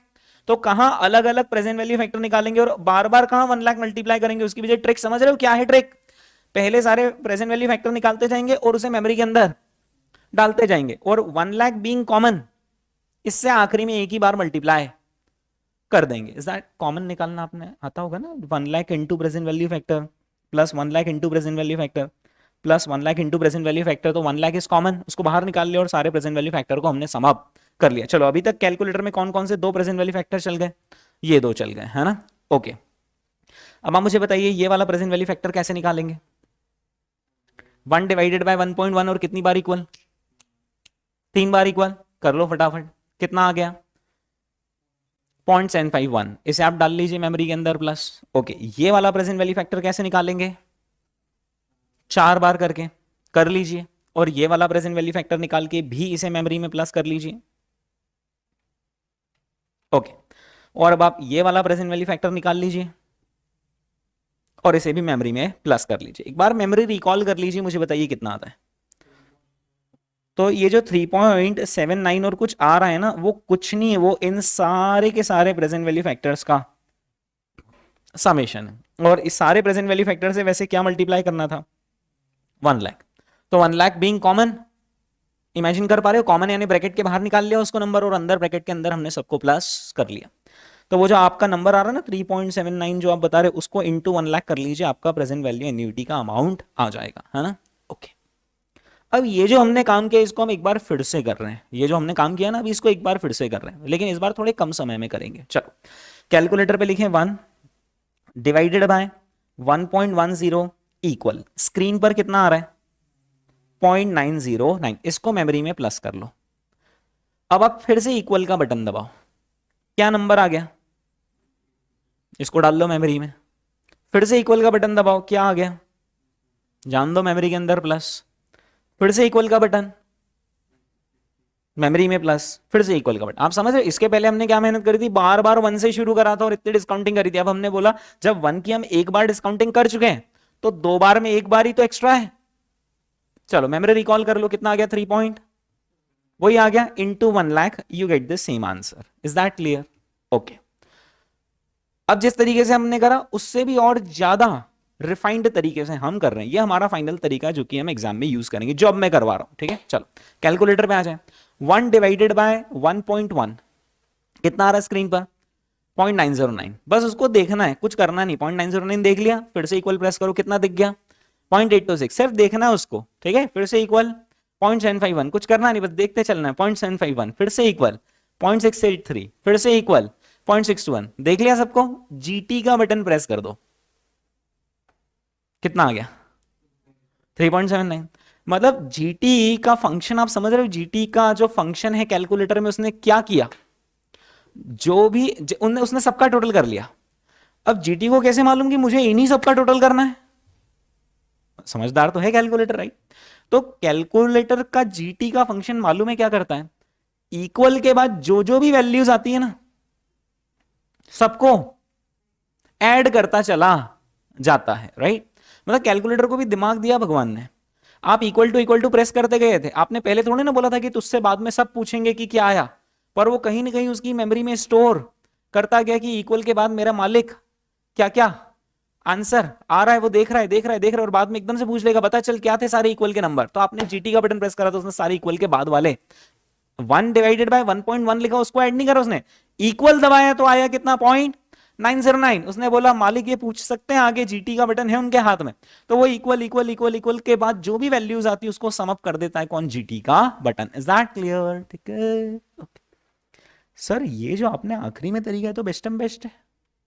बेस्ट एंड बेस्ट इसलिए क्योंकि एक तो ये हेडेक नहीं फॉर्मूले वाली, पर सर ठीक है ये तो कैलकुलेटर में हो गया, इन लोगों को आखिर लिखकर कैसे बताएंगे कि हमने ऐसा करा, या बस लिख देंगे कि जो आप सवाल पूछ रहे हो उसका जवाब ये है, मतलब जीटी कैलकुलेटर अटैच कर देंगे, तो कैसे उनको आखिर लिखकर कैसे बताएंगे? तो इस वाले तरीके का लिखकर कैसे प्रेजेंटेशन होता है वो मैं आपको बता रहा हूं। ठीक है, ये तो फॉर्मूले वाला प्रेजेंटेशन हो गया, ये रहा दोस्तों वो प्रेजेंटेशन, इस वाले तरीके का लिखकर ऐसे प्रेजेंटेशन होता है। PVA is equal to A multiplied by PVAF. PVAF का फुल फॉर्म बोल दो, present value annuity factor, at the rate of कितना percent, 6%। For how many years, n years लिखा है, जहां पर हमारे लिए n की वैल्यू क्या हो जाएगी, 5 years. Is that clear? Okay. अब आप a की जगह पर एग्जाम में क्या लिख दोगे, a की जगह पर आप एग्जाम में लिख दोगे 1 लाख, और पीवीएफ की जगह पीवीएफ लिख देना, और यहां पर लिख देना एट द रेट ऑफ 6 नहीं, actually eight the rate of r है ना, ठीक है, ये r है, r% फॉर n ईयर्स। हमारे लिए r% कितना था, 10%, कितने ईयर्स के लिए, 5 ईयर्स के। अब इस चीज को अपन कैलकुलेटर में सॉल्व कर लेंगे। तो एन्युइटी फैक्टर कैसे निकालते हैं, 10% पर 5 साल के फैक्टर निकाल लो, सबको जोड़ दो, 1 divided by 1.1 equal equal equal equal GT, जो आया उसे यहां पर लिख दो और इंटू 1 लाख कर दो, you will get the same answer. तो अब ये तो मैंने आपको 3 तरीके बता दिए, आप 3 में से ये वाला करोगे क्या एग्जाम में, नहीं ये वाला करोगे क्या एग्जाम में, नहीं इतनी फुर्सत ही नहीं है, ये वाला करने की जरूरत है क्या एग्जाम में, इसमें क्या वो चक्कर है, कभी माइनस की जगह प्लस लग गया, ठीक है। सबसे बेस्ट तरीका कौन सा है, ये वाला। Is that clear? ठीक है, हम इस तरीके से करेंगे। वैसे आप एक बात बताओ दोस्तों, ये वाला जो तरीका है इसका ब्लड ग्रुप, ब्लड सैंपल इसका इसके साथ मैच कर रहा है या ऊपर वाले के साथ मैच कर रहा है, ऊपर वाले के साथ, क्योंकि ऊपर भी यही हो रहा था, हर 1 लाख को हम प्रेजेंट वैल्यू फैक्टर से मल्टीप्लाई कर रहे थे। बस हमने यहां पर क्या कर दिया कि बार बार 1 लाख से मल्टीप्लाई करने की जगह 1 लाख कॉमन ले लिया और सारे प्रेजेंट वैल्यू फैक्टर्स को समाप्त कर दिया। Is that clear? क्या क्लियर है आपको किस तरीके से present value of an annuity निकालना? ओके, अब हम दोस्तों क्या सीख रहे हैं, हमारा next concept, how to calculate present value of perpetuity. मेरे हिसाब से ये कॉन्सेप्ट भी आपने ये फाउंडेशन लेवल पर देख रखा होगा, अगर मैं गलत नहीं बोल रहा हूं तो। खैर, हमने ये माना ही कभी कि हमने सीए फाउंडेशन में पढ़ा है, हम तो सारी चीजें यहीं पढ़ रहे हैं। Okay, present value of perpetuity, तो इस वर्ड पर फोकस कीजिए। परपेचुइटी ये दो शब्दों से मिलकर बना है, परपेचुअल प्लस एन्युइटी, है ना, वो आपने सुना हो ना, संधि समास, राइट। तो परपेचुअल प्लस एन्युइटी, दो शब्दों की हमने संधि कर दी, तो ये क्या बन गया, परपेचुइटी। ठीक है, ओके। सर परपेचुइटी का मीनिंग क्या है? परपेचुइटी मतलब ऐसी एन्युइटी जो कि कब तक, कितने समय तक चले, परपेचुअल समय तक चले। परपेचुअल का मतलब क्या होता है, अजर, अमर, अनंत काल। यानी कि वो जो 1 लाख रुपीज लिखे थे ना हमने, वो 1 लाख रुपीज क्या 5 ईयर्स के लिए होंगे या उससे भी ज्यादा? उससे भी ज्यादा, 10 ईयर्स के लिए होंगे, 20 ईयर्स के लिए होंगे, 50 ईयर्स, 100 ईयर्स, या बस होंगे ही होंगे, होंगे ही होंगे, राइट। तो अगर ऐसा कोई सा कैश फ्लो है जो आपको मिल रहा है और बस मिलता ही चला जा रहा है, तो ऐसा सीरीज ऑफ कैश फ्लो क्या कहलाता है, परपेचुइटी कहलाता है। ठीक है, दो तीन बातें समझनी है दोस्तों, कि क्या जब आप और मैं परपेचुइटी की बात करते हैं तो क्या ये एक काल्पनिक विषय है या हकीकत में भी ऐसा होता है? मतलब परपेचुइटी का मतलब समझ रहे हो, कैसा कैश फ्लो, आप इमेजिन कर पा रहे हो कैश फ्लो? सपोज करो कोई आपको 10,000 दे रहा है, तो बस वो 10,000 देता ही चला जा रहा है, 10 साल, 20 साल, 50 साल, 100 साल, 1000 साल, 10,000 साल, कहां तक, कितने ईयर्स तक, इनफाइनाइट ईयर्स तक। Is that clear? हाँ। तो क्या ऐसा कैश फ्लो रियलिटी में एग्जिस्ट करता होगा? ऐसा कैश फ्लो रियलिटी में एग्जिस्ट नहीं करता। आप क्या एग्जांपल दे रहे हो, पेंशन? नहीं, पेंशन तो लिमिटेड ईयर्स के लिए होती है, इंसान जिंदा ही कितना रहेगा।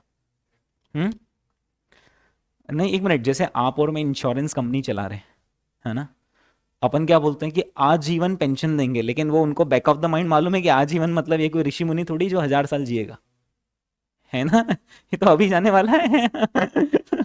तो क्या रहता है कि मतलब वो उनके पास एक नंबर दिमाग में रहता है कि यार 60 ईयर्स पे रिटायर होगा, ऑन एन एवरेज इसकी लाइफ एक्सपेक्टेंसी सपोज करो कि 75 ईयर्स है, तो उनके पास एक एवरेज कैलकुलेशन रहता है कि वो बोलते जरूर आजीवन है, लेकिन ऑन एन एवरेज इनको मालूम है कि देना तो 15 ही साल है। कुछ लोग 15 से ज्यादा जिएंगे, तो कुछ उससे कम भी जिएंगे, तो एवरेज वो पहले ही लाइफ एक्सपेक्टेंसी से निकाल लेते, तो वो लोग परपेचुइटी का कंप्यूटेशन नहीं करेंगे। नहीं, प्रैक्टिकली आप बताओ ना, वो लोग परपेचुइटी का कॉन्सेप्ट लगाएंगे क्या कि ये भाई साहब रामलाल को हमें बस पैसे देने और देते ही चले जाने, ऐसा करेंगे क्या वो कैलकुलेशन?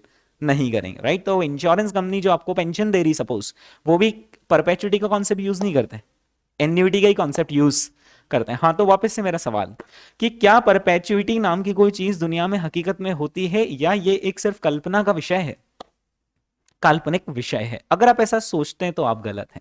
परपेचुइटी रियल लाइफ में एग्जिस्ट करती है, लेकिन ह्यूमन बींग्स उसे प्रॉमिस नहीं कर सकते, ना ही रिसीव कर सकते हैं, बिकॉज नेचुरल ह्यूमन बींग्स की लाइफ लिमिटेड होती है। लेकिन कंपनीज, ट्रस्ट ट्रस्ट ट्रस्ट धार्मिक ट्रस्ट जैसे हो गए संस्थान, ये लोग परपेचुइटी कमिट भी कर सकते हैं और रिसीव भी कर सकते हैं। इसका मैं आपके सामने एक उदाहरण देता हूं।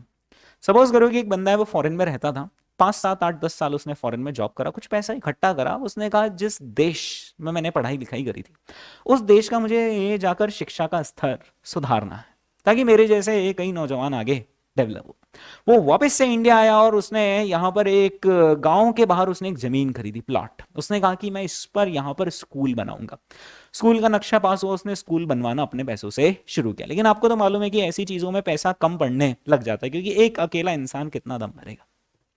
स्कूल का कंस्ट्रक्शन हो रहा था, यहां पर बिल्डिंग बन रही थी, वहां से 3 4 बुजुर्ग लोग सफेद धोती कुर्ता पहने हुए 3 4 बुजुर्ग लोग वहां से निकल रहे थे, ऐसे हाथ पीछे करके टहलते हुए निकल रहे थे। और उन्होंने इन भाई साहब से पूछा, जो स्कूल बनवा रहे थे, उनको नहीं मालूम है कि ये स्कूल बनवा रहे, उन्होंने इन भाई साहब से पूछा कि ये क्या चल रहा है यहाँ पर।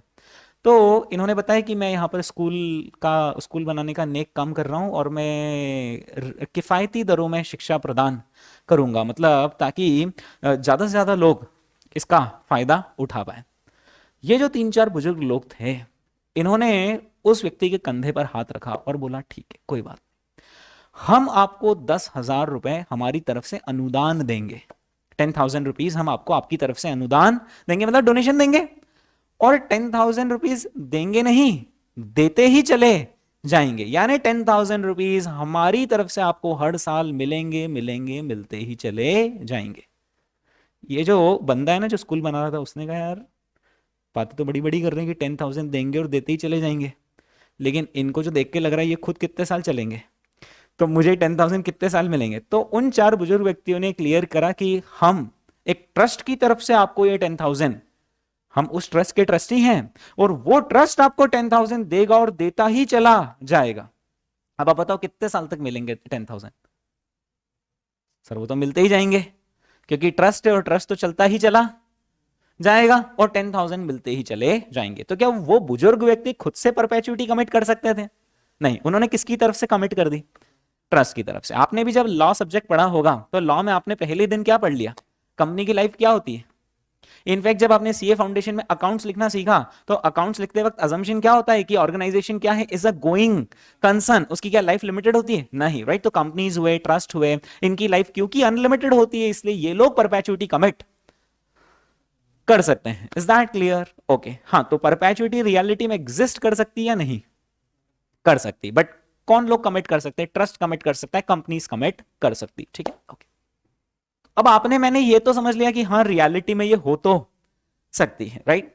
नाउ दी क्वेश्चन इज कि अगर परपेचुइटी रियलिटी में एग्जिस्ट कर सकती है ना, यानी कि परपेचुइटी दिखेगी कैसी? ऐसी दिखेगी परपेचुइटी।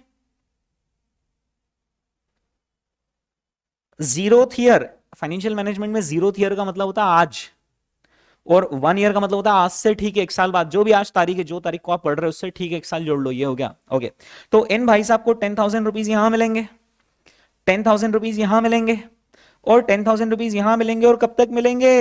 इनफाइनाइट ईयर तक इन्हें 10,000 मिलते ही चले जाएंगे। अब ये जो भाई साहब है ना, इन्होंने कहा कि चलो ये 10,000 मुझे दे। आप देखना इन भाई साहब की नजरों से देखना, इनकी आंखों में इनको 10-10 हजार रुपए दिख रहे हैं, 1 2 3 4 5 से लगाकर कहां तक? इनफाइनाइट ईयर्स तक। रियली में इन्हें मिलेंगे या ये कल्पना है? रियली मिलेंगे। ट्रस्ट ने प्रॉमिस किया यार, ओके, तो उस पर तो ट्रस्ट है, हमें नाम ही उसका ट्रस्ट है। अब दोस्तों दूसरा सवाल आपके मेरे बीच ये है कि परपेचुइटी तो एक असली विषय है, क्या present value of perpetuity calculate करना पॉसिबल है, या present value of such a long cash flow which is going till infinite years तक? कहां तक जा रहा है कैश फ्लो? इनफाइनाइट ईयर्स तक जा रहा है, और आप देख पा रहे हो कितनी दूर तक जा रहा है। क्या इसकी प्रेजेंट वैल्यू कैलकुलेट कर पाना पॉसिबल है या नहीं? इनफाइनाइट ईयर्स तक जा रहा है कैश फ्लो, देख पा रहे हो आप? देखो 5 साल जाता, 10 साल जाता, कैलकुलेट कर लेते। 50 साल भी जाता ना, 50 इयर्स भी जाता अगर ये कैश फ्लो, तो किसी तरीके से कैलकुलेट। मैं कहता हूं 100 इयर्स भी जाता तो एक बार जोर लगाते और कैलकुलेट कर लेते। But this cash flow is going until infinite years. क्या ये इनफाइनाइट इयर्स तक जाने वाले कैश फ्लो की प्रेजेंट वैल्यू कैलकुलेट की जा सकती है क्या? नहीं की जा सकती। अगर आप ऐसा सोचते हैं तो आप गलत है।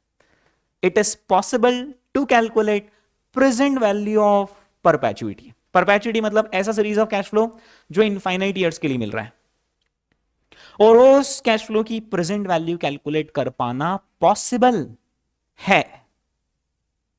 अब आप मुझसे क्या जानना चाह रहे हो?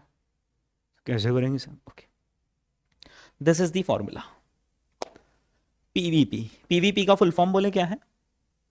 Present value of perpetuity is equal to, formula क्या है? A upon R. और गलत प्रिंट हो गया? नहीं कुछ। कितना बड़ा सीरीज ऑफ कैश फ्लो कहां तक जा रहा है? वो फॉर्मूला प्रेजेंट वैल्यू कैलकुलेट करने का इतू सा, ए बाय आर। अब एक काम करो, एक बार करो जरा ए बाय आर। तो यहां पर ए आने की एन्युइटी का अमाउंट कितना है? 10,000। और सपोज करो कि रेट ऑफ इंटरेस्ट कितनी है? 10%, राइट। ऐसे ही हमने मन से मान लिया रेट ऑफ इंटरेस्ट कितनी? 10%। तो ए बाय आर कितना आता है आंसर? 1 लाख, है ना। अब हम उससे 2 चीजें जानना चाह रहे हैं। सबसे पहला तो आप ये जानना चाह रहे हो कि सर ये फॉर्मूला आया कैसे, मतलब इतना बड़ा सीरीज ऑफ कैश फ्लो और कुछ भी मतलब ए बाय आर, और बोल रहे हो कि हो गया 1 लाख आ गया प्रेजेंट वैल्यू, राइट। पहला तो ये जानना चाह रहे हो कि फॉर्मूला कैसे आया, और दूसरी चीज ये जानना चाह रहे हो सर ये 1 लाख कैसे प्रेजेंट वैल्यू हो गई। मतलब आप समझ रहे 10,000 कितने ईयर्स तक मिल रहे? इनफाइनाइट ईयर्स तक। तो उसकी प्रेजेंट वैल्यू 1 लाख आखिर कैसे आ गई, है ना। ओके, 2 चीजें मैं आपके 2 सवाल एड्रेस करूंगा। एक तो ये फॉर्मूला आया कैसे, और दूसरा ये 1 लाख आखिर प्रेजेंट वैल्यू मतलब कैसे बनी है। प्रूव करो ना आप, तो कुछ भी नंबर उठा के प्रेजेंट, जैसे आप 1 लाख की जगह 1,20,000 हमने मान लिया 1,20,000 is the present value. Prove it कि ये 1,20,000 ही प्रेजेंट वैल्यू, ठीक है। चलो पहले मैं प्रूव करता हूं, बाद में फॉर्मूला डिराइव करूंगा। मुझे आपको क्या प्रूव करना है कि how come 1 lakh is the present value of 10,000 rupees perpetual annuity cash flow. बहुत आसान, बहुत आसान। सपोज करो कि आप वो व्यक्ति हो जो स्कूल का कंस्ट्रक्शन करवा रहे थे और मैं हूं ट्रस्टी। आप वो व्यक्ति जो स्कूल का कंस्ट्रक्शन करवा रहे थे, मैं ट्रस्टी। मेरे ट्रस्ट से आपको कितने रुपए मिलेंगे? 10,000 हर साल मिलेंगे, राइट। आपने ना एक दिमाग लगाया, आपने बोला देखो ट्रस्ट ने प्रॉमिस करा है तो अब ये प्रॉमिस तो ब्रेक होगा नहीं। ट्रस्ट तो 10,000 10,000 10,000 देगा और हर साल देता ही चला जाएगा। आपने कहा कहां 10,000 रुपए आप हर साल दोगे और सेकंड ईयर में भी हम आपके पास आएंगे, फिर आप 10,000 का चेक हमें दोगे, फिर हम थर्ड ईयर में आएंगे, फिर आप 10,000 का चेक दोगे। उसकी वजह है ले देकर आज सेटल कर लेते हैं। जो आप इतना सारा फ्यूचर में देने वाले हो उसकी बदले में आज आप हमें एक अमाउंट दे दो, राइट। तो वो अमाउंट 1 लाख है, वो अमाउंट ही 1 लाख है। बात तो प्रेजेंट वैल्यू का मतलब क्या? फ्यूचर में इतना सारा दो, उसके बदले में आज इतना दे दो। जैसे आपको पेरेंट्स ने क्या प्रॉमिस करा कि 3 साल बाद 1 लाख देंगे, तो आपने कहा एक काम करो उसकी वजह आज 63,000 दे दो। बात बराबर ही है। यस, तो वैसे ही जो 10,000 आपको मिलने वाले हैं ना, that is equivalent to today's 1 lakh rupees lump sum. Sir prove करें कैसे? अगर मैं आपको 1 लाख रुपीज हैंड ओवर कर देता हूं, 1 लाख रुपए मैंने आपको हैंड ओवर कर दिया, आप जाके सीधे इसको बैंक की नजदीकी शाखा में जाके जमा कर देना। कर दिए। रेट ऑफ इंटरेस्ट कितना है? 10%। कितना ब्याज मिलेगा? 10,000। और बस बैंक के अंदर ये पैसा है और 10% मिलेगा मिलेगा, यानी कि 10,000 10,000 10,000 10,000 10,000 10,000 आपको मिलेगा और मिलता ही चला जाएगा। पर सर ये जो दूसरा वाला ऑप्शन है तो ज्यादा अच्छा लग रहा है, क्योंकि यूं आप हमें 10,000 10,000 ही दे रहे थे और देते ही चले जा रहे थे। पर ये सेकंड वाले ऑप्शन में क्या फायदा नजर आ रहा है आपको? कि हमें 10,000 10,000 10,000 तो मिलेंगे ही मिलेंगे, और प्लस 1 लाख रुपए भी तो है हमारे, वो आपके नहीं। क्योंकि जिस दिन ये सोने का अंडा देने वाली मुर्गी को आपने हलाल किया, उस दिन 10,000 बंद हो जाएंगे। एक मिनट, आप क्या चाह रहे हो कि मुझे 10,000 10,000 10,000 जीवन भर मिले? तो वो तभी मिलेंगे जब आप उस 1 लाख रुपीज को भूल जाओ, वो बैंक के पास ही पड़े रहने दो, तो आपको 10,000 10,000 मिलेंगे मिलेंगे, मिलते ही चले जाएंगे 400 साल 500 साल, इनफाइनाइट ईयर्स। लेकिन खबरदार, जिस दिन जो आपने 1 लाख निकाले तो गए। यानी कि 1 लाख वो अमाउंट है, 1 लाख रुपीज वो अमाउंट है जो इस 10,000 को रेप्लीकेट कर सकता है। और कितने साल तक रेप्लीकेट कर सकता है? इनफाइनाइट ईयर्स तक। सर कुछ सवाल हमारे। सबसे पहला सवाल, सर ये पर फिर भी 1 लाख तो हमारे ही है ना? मैंने कहा ये है आपके, पर आप इसको छू भी नहीं सकते, क्योंकि जिस दिन आपने छुआ उसके बाद से फिर 10,000 रुपीज कैश फ्लो मिलना बंद हो जाएंगे। तो आपको इनफाइनाइट ईयर्स तक 10,000 मिले तो इसको अनंत काल के लिए भूल जाना है कि ये 1 लाख रुपीज हमारे। सर थोड़ा सा कम में सेटल कर लेते ना, सपोज 90,000 में सेटल कर लेते। यानी ट्रस्ट वाले हमें 1 लाख की जगह अगर 90,000 रुपए दे देते तो मैं क्या कहता हूं, फिर आपका वो कैश फ्लो रेप्लीकेट नहीं हो पाएगा। सपोज मैंने एज अ ट्रस्टी आपको 90,000 दे दिया, आपने 90,000 की एफडी कर दी। रेट ऑफ इंटरेस्ट कितना है? 10%। कितने रुपए मिलेंगे? 9,000। सर एक काम करेंगे ना, 1,000 की कमी एफडी के प्रिंसिपल में से निकाल लेंगे। तो प्रॉब्लम आ गई ना, 90,000 की एफडी करी, ब्याज तो 9,000 ही बनेगा, बट आपको चाहिए कितने? 10,000 का कैश फ्लो चाहिए। 1 लाख आप एफडी का प्रिंसिपल निकाल लोगे। अब एफडी कितने की बची? 89,000। नेक्स्ट ईयर इंटरेस्ट कितना मिलेगा? 8,900। अब इस बार कितने निकालने पड़ेंगे? 1,100। तो एफडी का धीरे धीरे प्रिंसिपल डिप्लीट होता जाएगा और एक दिन वो कैश फ्लो की स्ट्रीम ही खत्म हो जाएगी।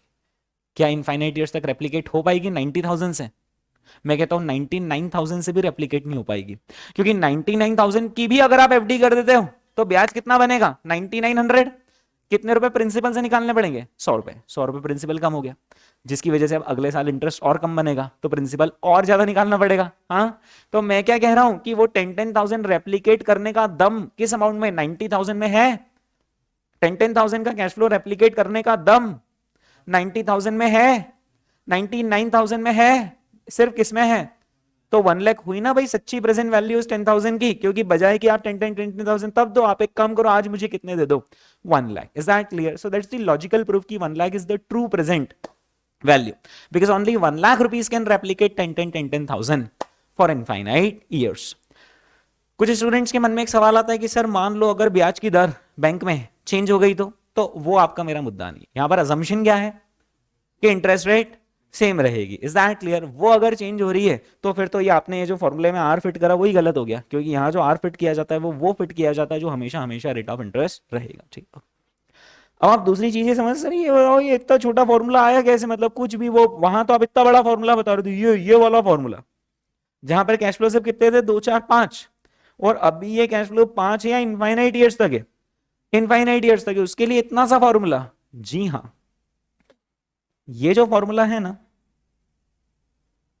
इस फॉर्मूला में अगर मान लो 5 ईयर्स तक कैश फ्लोज है तो एन की वैल्यू क्या लिख देंगे, 5। अगर 10 ईयर्स तक कैश फ्लोज है तो एन की वैल्यू क्या लिख देंगे, 10।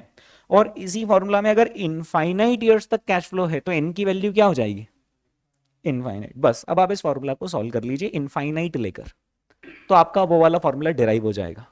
देखना कैसे, यहां पर मैंने एन की वैल्यू क्या ले ली, इनफाइनाइट। अब अपन इसको सॉल्व करते हैं, जरा कैलकुलेटर पे आओ, और 1 डिवाइडेड बाय क्या कर रहे हो, 1 प्लस आर, यानी 1.1 ले लो, कुछ भी ले लो रेट ऑफ इंटरेस्ट। हाँ, 1 डिवाइडेड बाय 1.10 कर दिया, रेज टू दी पावर 5 है, 10 है या इनफाइनाइट है, करो जरा इनफाइनाइट पावर। तो कैसे करेंगे, जा तो नहीं पाओगे इनफाइनाइट तक, लेकिन कुछ साल तो जाओ आगे, equal to equal to equal to equal to करते जाओ। हाँ, what do you observe on your screen, कि ये जो वैल्यू है कम होती जा रही है और एक दिन जीरो हो जाएगी। यानी क्या आप एक बात मानते हो कि ये जो पोर्शन है, ये वाला portion, this portion will ultimately become what, zero. तो अब बचा ही क्या जिंदगी में, a multiplied by 1 minus zero, 1 minus zero यानी 1 होता है, यानी a multiplied by 1 by r ultimately becomes what, a by r। Is that clear? तो ये है उस फॉर्मूले का derivation, a by r, right. कि अल्टीमेटली जब आप इसको सॉल्व करोगे तो ये किसी काम का नहीं रह जाएगा पोर्शन, क्यों, क्योंकि यहां पर पावर क्या आ गई है, इनफाइनाइट। तो इनफाइनाइट पावर से अगर आप सॉल्व करते हो तो अल्टीमेटली वो नंबर जीरो बन जाना है। ठीक है, ओके। ये एक्चुअली यहां पर ये ब्रैकेट यहां नहीं है, ब्रैकेट यहाँ, ठीक है। 1 डिवाइडेड बाय 1.1 की पावर में अगर आप इनफाइनाइट लेओगे तो ये नंबर क्या बन जाएगा, जीरो। 1 माइनस जीरो क्या होता है दोस्तों, 1। तो a multiplied by 1 by R यानी क्या, a बाय आर। हाँ, तो क्या आपको परपेचुइटी का कॉन्सेप्ट अच्छे से समझ में आया? कोई अगर आपसे पूछ ले कि परपेचुइटी क्या होती है तो आप बता पाओगे, it is a series of cash flow that will receive for infinite years. Present value of perpetuity calculate करने का फॉर्मूला आपको आता है, a बाय आर। कोई अगर आपसे इसका प्रूफ मांग ले कि ये जो a बाय आर से आंसर आ रहा है 1 लाख, इसको प्रूव करो कि ये सही आंसर है, तो आप क्या बोलना, ये 1 लाख ही वो अमाउंट है जिसमें वो दम है कि वो इस सीरीज ऑफ कैश फ्लो को इनफाइनाइट ईयर्स तक रेप्लिकेट कर पाए। रेप्लिकेट कर पाए मतलब डुप्लीकेट कर पाए। अगर आपने इससे कम जमा किया तो धीरे धीरे आपका प्रिंसिपल डिप्लीट होता जाएगा और एक दिन अमाउंट जीरो हो जाएगा और हम इनफाइनाइट ईयर्स तक इस कैश फ्लो को रेप्लिकेट नहीं कर पाएंगे। Exactly, okay.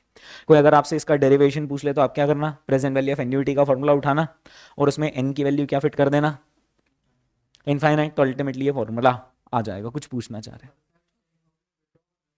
हर साल 10,000 दोस्त विड्रॉ करने पड़ेंगे, क्योंकि ये 10,000 भी हमें हर साल कैश में रिसीव हो रहे हैं जो हम खर्चे कर सकते हैं। तो हम बैंक से भी जो ब्याज मिलेगा वो रखेंगे नहीं तो कंपाउंड हो जाएगा, फिर कैश फ्लो रेप्लिकेट नहीं हुआ। कैश फ्लो रेप्लिकेट करना है means you have to receive the cash flow. Is that clear? जैसे यहां रिसीव हो रहा था ना 10,000 कि खर्चा करो यार बच्चों की शिक्षा पर, वैसे ही वहां से जो 10,000 का ब्याज आएगा आपको खर्चा करना पड़ेगा। Is that clear? ओके दोस्तों, जो आप और मैं अभी तक बात कर रहे थे वो स्टैंडर्ड बातें कर रहे थे। स्टैंडर्ड बातें कर रहे थे मतलब हर साल जो कैश फ्लो का अमाउंट आ रहा था वो अलग अलग अलग आ रहा था, सेम आ रहा था, सेम आ रहा था। लेकिन क्या जिंदगी इतनी स्मूथ राइड होती है कि सब कुछ हमारे हिसाब से चले? नहीं, राइट। तो अगर अनइवन कैश फ्लोज हैं, अनइवन कैश फ्लो मतलब समझ रहे हो क्या है, कभी 15,000 है तो कभी 10,000 है, कभी 20,000 है तो कभी 18,000 है। Is that clear? Okay.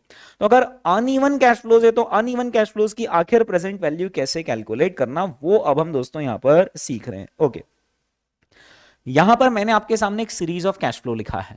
Suppose करो कि आपने किसी एक कंपनी के शेयर में इन्वेस्टमेंट किया है फॉर 5 ईयर्स। अब क्या कंपनी एक जैसा डिविडेंड देगी? या कंपनी तो वो जैसी उसकी परफॉर्मेंस आएगी, जैसी इनकम आएगी उसके अनुरूप डिविडेंड देगी, उसके अनुरूप डिविडेंड देगी। तो ऐसा एक्सपेक्टेशन है कि फर्स्ट ईयर में कितना डिविडेंड मिलेगा, 1 लाख, सेकंड ईयर में कितना मिलेगा, 120, थर्ड ईयर में कितना मिलेगा, फोर्थ ईयर में 140 और फिफ्थ ईयर में कितना, 1,50,000, राइट। रेट ऑफ इंटरेस्ट दोस्तों कितना है? आपको क्या कैलकुलेट करने का टास्क मिला है? Present value, right. क्या यहां पर एन्युटी के फॉर्मूले चलेंगे? नहीं, परपेचुइटी के फॉर्मूले नहीं चलेंगे, एन्युटी के फॉर्मूले नहीं चलेंगे, क्योंकि एन्युटी की कंडीशन क्या है कि जो अमाउंट ऑफ कैश फ्लो होना चाहिए हर बार वो कैसा होना चाहिए, सेम होना चाहिए। ठीक है, तो सिंपल सी बात है, मैं आपके साथ साफ साफ बात करता हूं, इसके लिए कोई फॉर्मूला नहीं, इसके लिए कोई शॉर्टकट नहीं। अनइवन कैश फ्लोज की प्रेजेंट वैल्यू कैलकुलेट करने के लिए कोई शॉर्टकट नहीं है, आपको बैक टू बेसिक्स आना पड़ेगा। बैक टू बेसिक्स यानी आपको ये मान लेना पड़ेगा कि 1 lakh is a single cash flow, 1,20,000 is another single cash flow, 125 is yet third single cash flow and so on. और अब आपने क्या करना है, सिंगल कैश फ्लो की प्रेजेंट वैल्यू निकालते जानी और उन सारी प्रेजेंट वैल्यूज को ऐड कर देना। It would be the present value of uneven cash flow. यानी अनइवन कैश फ्लो के लिए कोई फॉर्मूला बना है क्या? नहीं, वो बन सकता है क्या? बन ही नहीं सकता, क्योंकि वो तो अनइवन है, कब क्या हो जाए क्या भरोसा, राइट। तो ऐसे केस में आपको इंडिविजुअली उसको प्रेजेंट वैल्यू निकालनी पड़ेगी, ठीक है, ओके। उसका प्रेजेंटेशन दोस्तों हम ऐसे करेंगे एग्जाम में, देखिए ईयर का एक कॉलम बना लिया, ईयर 1 2 3 4 5 लिख लिया, और फर्स्ट ईयर के सामने कितना कैश फ्लो लिख लिया 1 लाख, सेकंड ईयर के सामने कितना कैश फ्लो लिख लिया 120, third year, fourth year and fifth year के सामने भी उनके रिस्पेक्टिव कैश फ्लो लिख लिए, ठीक है। अब इन सारे कैश फ्लो की हमें क्या निकालनी है, प्रेजेंट वैल्यू। कितने परसेंट से डिस्काउंटिंग करनी है? अच्छा, ये जब मैं वर्ड डिस्काउंटिंग और वर्ड कंपाउंडिंग बोलता हूं तो फर्क समझते हो ना? कंपाउंडिंग मतलब चीज की फ्यूचर वैल्यू निकालना, और डिस्काउंटिंग मतलब उस अमाउंट की प्रेजेंट वैल्यू निकालना, ठीक है। तो जो 1 लाख है उसकी हम डिस्काउंटिंग 10% से करेंगे, कितने साल के लिए? 1 ईयर के लिए। जो 1,20,000 है वो कहां रखा हुआ है, कौन सी ईयर में रखा हुआ है? 2 ईयर में, तो उसको कितनी बार डिस्काउंट करना पड़ेगा? 2 बार, ठीक है। जो 1,25,000 है वो कहां रखा हुआ है? थर्ड ईयर में रखा हुआ है, तो उसको कितनी बार डिस्काउंट करना पड़ेगा? 3 बार। तो हम यहां पर क्या निकाल लेंगे, प्रेजेंट वैल्यू फैक्टर निकाल लेंगे। 1 डिवाइडेड बाय 1 करेंगे तो फर्स्ट ईयर का फैक्टर निकलेगा, फिर से इक्वल प्रेस करेंगे तो सेकंड ईयर का फैक्टर निकलेगा, फिर से इक्वल प्रेस करेंगे तो थर्ड ईयर का फैक्टर फैक्टर फैक्टर निकलेगा। पर जो फैक्टर निकलता है वो इन कैश फ्लो की प्रेजेंट वैल्यू नहीं निकालता है, वो 1 रुपए की प्रेजेंट वैल्यू निकालता है, कि अगर 1 रुपया यहां मिले तो उसकी आज की कीमत कितनी 0.909, वही 1 रुपया अगर यहां मिले तो उसकी आज की कीमत कितनी 0.826। तो वो जो 1 रुपए की आज की कीमत वाले फैक्टर्स हैं उनको जितने रुपए मिलने वाले उससे मल्टीप्लाई करते जाएंगे, कि 1 रुपए की अगर आज वैल्यू 0.909 है तो 1 लाख की कितनी, अगर 1 रुपए की आज वैल्यू 0.826 है तो 1,20,000 की कितनी, अगर 1 रुपी की present value today is 0.751 then 1,25,000 rupees that we are going to receive in third year, उसकी प्रेजेंट वैल्यू आखिर कितनी। और इन सारी प्रेजेंट वैल्यू को हम क्या कर लेंगे, सम अप कर लेंगे। Is that clear? ठीक है, बोलो, है ना। लिखकर ऐसा प्रेजेंटेशन होगा, ठीक है। आ गया समझ में अनइवन कैश फ्लो को कैसे हैंडल करना? मन में कोई शक, कोई सवाल आ रहा है? चलिए, तो हमने सीखा दोस्तों यहां पर थोड़ा टाइम वैल्यू ऑफ मनी का काम, है ना।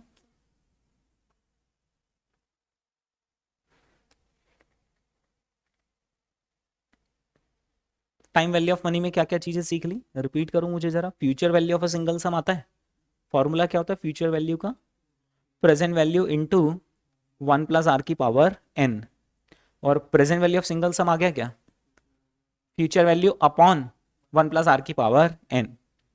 फिर एन्युटी का मतलब समझते हो, ऐसा सीरीज ऑफ कैश फ्लो जिसमें हर बार अमाउंट सेम और टाइम गैप भी इक्वल हो, उसकी प्रेजेंट वैल्यू निकालने का वो फॉर्मूला, तीसरा वाला फॉर्मूला बोलो क्या है?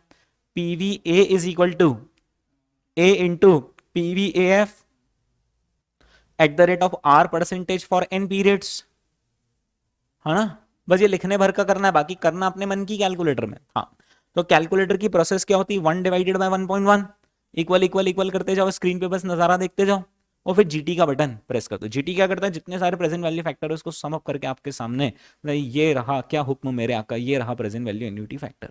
ये जो प्रेजेंट वैल्यू एन्युटी फैक्टर है इसको मल्टीप्लाई किससे कर दोगे, उस अमाउंट से, एन्युटी के अमाउंट से आ जाएगी present value of annuity, okay. फिर हमने सीखा present value of perpetuity, what's the formula? A upon R, इसका डेरिवेशन भी आपको आता है। और प्रेजेंट वैल्यू ऑफ परपेचुइटी का जो अमाउंट आया उसको अगर आपको एक्सप्लेन करना रहे किसी को तो वो भी अब आपको आता है। अनइवन कैश फ्लोज के केस में डिस्काउंटिंग कैसे करेंगे वो भी आपको आता है, वो तो इंडिविजुअली करनी पड़ेगी। इंडिविजुअली हर साल के कैश फ्लो की प्रेजेंट वैल्यू कैलकुलेट कर देंगे, ऐसी व्यवस्थित टेबल बना देंगे और उसके अंदर हर साल लिख देंगे, हर साल का कैश फ्लो लिख देंगे, उन रिस्पेक्टिव ईयर्स के सामने प्रेजेंट वैल्यू फैक्टर लिख देंगे। और प्रेजेंट वैल्यू फैक्टर बेसिकली क्या करते हैं, 1 रुपए की आज की कीमत बताते हैं, कि 1 रुपया जो पहले साल में मिलेगा उसकी आज की कीमत 0.909, वही 1 रुपीज अगर सेकंड ईयर में मिलता है तो उसकी आज की कीमत 0.826, 0.751 एंड सो ऑन, ठीक है, ओके। इतनी चीजें दोस्तों अपन ने सीख ली, है ना। टाइम वैल्यू ऑफ मनी तो खैर आपने सीए फाउंडेशन में भी देख ही रखा है, ओके। घर पे सबको पता है, रिश्तेदारी में सबको पता है कि अपन सीए कर रहे हैं, हमारे यार दोस्तों को भी पता है कि भाई सीए कर रहा। पापा को इस बात पे बहुत नाज है कि यार मेरा बेटा सीए कर रहा है। एक बार की बात है, पापा ने कहा कि यार अब अपन कार ले लेते हैं। पर कार में एक प्रॉब्लम आती है, क्या रहता है, जितने आपके पास पैसे रहते हैं उससे बड़ी अपनी सोच होती है। जैसे अगर अपने पास 3 लाख रुपए, तो कार 3 लाख वाली नहीं समझ में आएगी, कार 5 लाख वाली समझ में आएगी। या घर में अगर 5 लाख रुपए रखे हुए हैं तो कार 5 लाख की समझ में नहीं आएगी, कार 7 लाख 8 लाख 9 लाख वाली समझ में आएगी। या घर में 10-12 लाख रुपए रखे हैं तो फिर एसयूवी समझ में आएगी, 15-18-20। वो तो जितने पैसे होते उससे ज्यादा बड़ी हमारी सोच होती है, हाँ? पापा ने कहा यार कार खरीदनी है अपने को, और जो अपन कार देख रहे हैं वो 9 लाख रुपए की आ रही, 9 लाख रुपीज की आ रही। बट बेटा है अपने पास सिर्फ 4 लाख रुपए। हमने कहा कोई बात नहीं, आजकल तो कार पे इजीली ईएमआई फाइनेंस हो जाता है। ईएमआई वर्ड सुना हुआ है कि आपने इसके पहले वाली जिंदगी में? ईएमआई, ईएमआई का फुल फॉर्म क्या है? Equated monthly instalment. इसका मतलब क्या है कि हर महीना एक बराबर किस्त आएगी, हर महीना एक बराबर इंस्टॉलमेंट आएगी, है ना? ईएमआई पहले सुना हुआ है आपने? यस। पापा ने कहा यार तुम्हारी क्लास किस दिन नहीं है वो बताना, तो अपन एक आध बार जरा शोरूम वोरूम कार के होकर आएंगे और देख कर आते हैं, टेस्ट ड्राइव लेते हैं, कोई कार कर लेते हैं यार पसंद। अभी पुरानी कार को तो काफ़ी समय हो गया है। हम गए कार के शोरूम, वहाँ पर हमने 3-4 कार की टेस्ट ड्राइव ली। हमें मारुति सुजुकी की ग्रैंड विटारा पसंद आ गई यार, बॉस ये बढ़िया कार है, मज़ा आ गया, राइट? इसमें सारे फीचर्स है, सारे माइलेज भी इसका अच्छा है, कंफर्ट है, ड्राइव करके भी मज़ा आया, स्पेशियस है, पूरी फैमिली बाहर घूमने जाएगी 100-200 किलोमीटर दूर तो कोई दिक्कत नहीं होगी, कोई थकान नहीं होगी, मज़ा आ गया। हमने उसका कोटेशन पूछा कि इसका कोटेशन आखिर कितना। उसका जो कोटेशन आया, जैसे ही उस सामने वाले ने कोटेशन बताया तो पापा और हम एक दूसरे की तरफ देखने लग गए, क्योंकि अपने को अंदर की बात मालूम है कि अपने पास कितने रुपए हैं। अच्छा ये भी मालूम है कि शॉर्टफॉल तो है। सपोज करो कि ये 9 लाख रुपीज की आ रही कार, हमने एक दूसरे की तरफ देखा, पापा और अपन ने 4 लाख रुपए ही रखे हैं, कितने का शॉर्टफॉल है? 5 लाख रुपए का। हमने कहा कार वाले भाई साहब को ठीक है हम बताते हैं, तो कार वाले ऐसे जाने नहीं देते, वो कहते नहीं तो क्या मतलब आपका क्या रहा। हमने उनको बताया एक्चुअली ये 9 लाख रुपए की कार है और हमारे पास सिर्फ 4 लाख रुपीज ही, तो अभी थोड़ा सा और। उन्होंने कहा सर कोई चिंता नहीं। उन्होंने एक बंदे को बुलाया, टाई सूट बूट पहन के वो बंदा आया, हेलो सर गुड मॉर्निंग। तो ये जो बंदा ये आपका फाइनेंस कर देगा। होता है ना ऐसा, कार जब भी आप लेने जाते हो, टू व्हीलर लेने जाते हो, तो फाइनेंस वाले बैठे ही रहते हैं, राइट? ये बंदा आपका फाइनेंस कर देगा। आपको कितने का फाइनेंस लगेगा? हमने कहा 9 लाख रुपीज की कार है, 4 लाख रुपीज हमारे पास है, कितने का फाइनेंस लगेगा? 5 लाख। उन्होंने बोला हो जाएगा आपका 5 लाख का फाइनेंस। क्या फाइनेंस फ्री ऑफ कॉस्ट होता है? नहीं, उसकी वो आपको ब्याज तो देना ही पड़ेगा, और वो किस्तें आपकी बांध देता है, राइट? तो वो कार वाले ने कहा सर आपको कार तो जम गई ना? अरे हमने कहा कार तो बिल्कुल जम गई है, बस वो वही प्रॉब्लम थी और प्रॉब्लम ही अपने इन भाई साहब ने सॉल्व कर दी। तो उस बंदे ने कहा, कार वाला जो दिखा रहा था, उसने कहा ठीक है मेरा काम हो गया, कार आपको जम गई, अब आपकी फाइनेंस का काम ये भाई साहब कर देंगे। ये बंदा उठा, वो फाइनेंस वाला बंदा सूट बूट टाई वाई पहनकर हमारे सामने बैठा, राइट? अच्छा अच्छा, ऐसे पहले तो इधर उधर की बातें करते हैं यार, जनरली ऐसा थोड़ा सा टच बन जाए आपका कस्टमर के साथ, है ना, एक पर्सनल टच बन जाए, राइट? ओके। बात बात में उन्होंने हमारे बारे में पूछ लिया कि अच्छा आप तो अभी पढ़ाई कर रहे होंगे। तो पापा ने कहा हाँ, ऐसे कंधे में गले में हाथ डाल के हमारे गले में, हाँ मेरा बेटा अभी सीए कर रहा है। अच्छा अच्छा अच्छा आप सीए कर रहे हो? वो चेयर पे से खड़ा हो गया और ऐसे हाथ में लगा झुक के, अच्छा अच्छा आप सीए कर रहे हो, ओके ओके ओके। ऐसी सारी बात हो गई है ना। अब देखना दोस्तों क्या हुआ, कार हमें पसंद आ गई। उसने कहा कोई टेंशन नहीं सर, आपका इनकम स्टेटमेंट, मैंने आपका इनकम टैक्स रिटर्न देख लिया है, आपका कार का लोन सैंक्शन हो जाएगा। कितने का? 5 लाख का। और भाई साहब तो सीए कर ही रहे हैं तो कोई दिक्कत ही नहीं, 5 लाख का लोन सैंक्शन हो जाएगा। कितने साल का टेन्योर रहेगा? 5 ईयर्स का टेन्योर रहेगा, 5 साल तक 12 महीने होते हैं, 5 साल में 12 महीने होते हैं ना, 60 आसान किस्तों में आपको ये लोन चुका देना है, राइट? ब्याज की दर सिर्फ कितनी रहेगी? 7%। हमने कहा ठीक है रीजनेबल है, कोई दिक्कत नहीं, ओके। और लोन रीपेमेंट स्टाइल में आपको समझाने के पॉइंट ऑफ व्यू से, क्योंकि 60 किस्तों का कैलकुलेशन बहुत ज्यादा लेंदी हो जाएगा, तो मैं इक्वेटेड मंथली इंस्टॉलमेंट की वजह क्या बांध रहा हूं? Equated annual installment. खैर जो कॉन्सेप्ट इक्वेटेड मंथली में लगता है वो इक्वेटेड एनुअल में भी लगता है ना? तो लोन का रीपेमेंट स्टाइल कैसा रहेगा? इक्वेटेड एनुअल इंस्टॉलमेंट रहेगा लोन का रीपेमेंट स्टाइल। सरल शब्दों में इसका मतलब क्या हो गया? हर साल के एंड में आपको एक किस्त चुकानी। फर्स्ट ईयर के एंड में एक किस्त गई, सेकंड ईयर के एंड में एक किस्त गई, थर्ड फोर्थ फिफ्थ ईयर के एंड में एक किस्त गई, 5 साल तक कितनी किस्तें गई? 5 किस्त। इतने में हमारा लोन चुकता हो जाएगा, पूरा हो जाएगा, ब्याज समेत यस, पापा ने धीरे से उनसे पूछ लिया कि सर वो आप बता दीजिए ना कि कितने की किस्त अपनी बनेगी। वो जो भाई साहब है ना, उन्होंने कहा अरे सर, सीए साहब सामने बैठे हुए हैं, मेरी क्या मजाल कि मैं आपको बताऊं इंस्टॉलमेंट का अमाउंट, ये तो खुद सीए साहब है, यही आपको बता देंगे। अब पापा ने हमारी तरफ देखा, वो बंदा हमारे ऊपर डाल गया। वो आराम से बता सकता था, हाँ, क्योंकि उसका दिन रात का काम है, लेकिन उसने किसको फंसा दिया? हमको। अच्छा, अब अपन भी गिरने नहीं दे सकते बात, क्योंकि पापा ने बड़े नाच के साथ कहा है कि मेरा बेटा सीए कर रहा है, और सामने वाले ने बड़े रिस्पेक्ट के साथ चेयर पे से खड़ा हो गया, झुकते हुए आपसे हाथ मिलाया। अब आपको क्या करना है? इक्वेटेड एनुअल इंस्टॉलमेंट कितनी बनेगी वो अमाउंट निकालना है। पापा हमारी तरफ देख रहे हैं आस भरी नजरों से कि अभी मेरा बेटा बताएगा कि कितने की इंस्टॉलमेंट, सीए कर रहा है, मेरा बेटा बताएगा कि कितने की इंस्टॉलमेंट बनती है, और हम उसको घूर कर देख रहे हैं कि कहां फंसा दिया। ये अभी तक थोड़ी ना हमारे सिलेबस में आया है। सिचुएशन प्लॉट समझ रहे हो? इधर पापा बैठे हैं, इधर आप बैठे हो, इधर सामने वो बंदा बैठा, वो मुस्कुरा रहा है, पापा इधर आंस भरी नजरों से हमारी तरफ देख रहे हैं। 5 लाख का लोन है, 5 साल का टेन्योर है, 7% रेट ऑफ इंटरेस्ट है, और हमें क्या बताना है कि आखिर इंस्टॉलमेंट कितनी बनेगी। हमने पेन पेपर मांगा उससे भी, कुछ तो कैलकुलेटर मांगा है ना, सीए करने कोई जादू का तो कोर्स नहीं कर रहा है कि बस सीधे नंबर देखा और बोल दिया, कुछ तो कैलकुलेट करना पड़ेगा।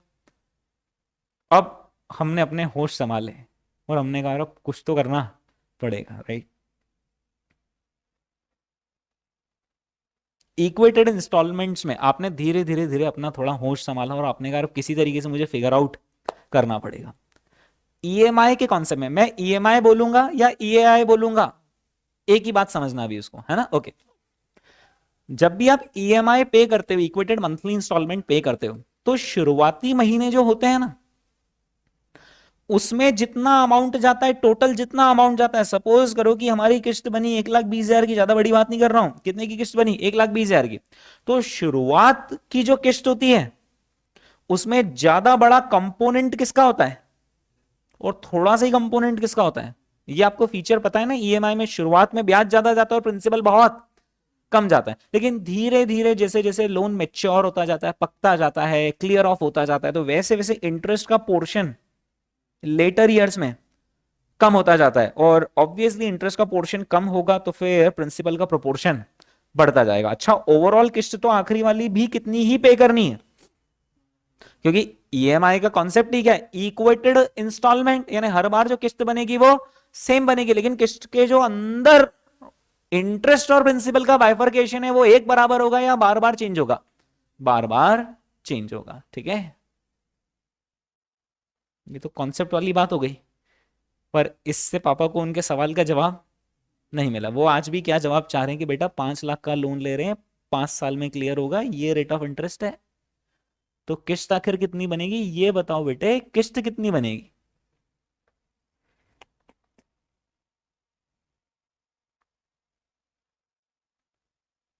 जैसा सन्नाटा यहां पर है ना, वैसे ही सन्नाटा वहां पर छाया हुआ है। 5 लाख रुपीज इंटू 7%, कितना?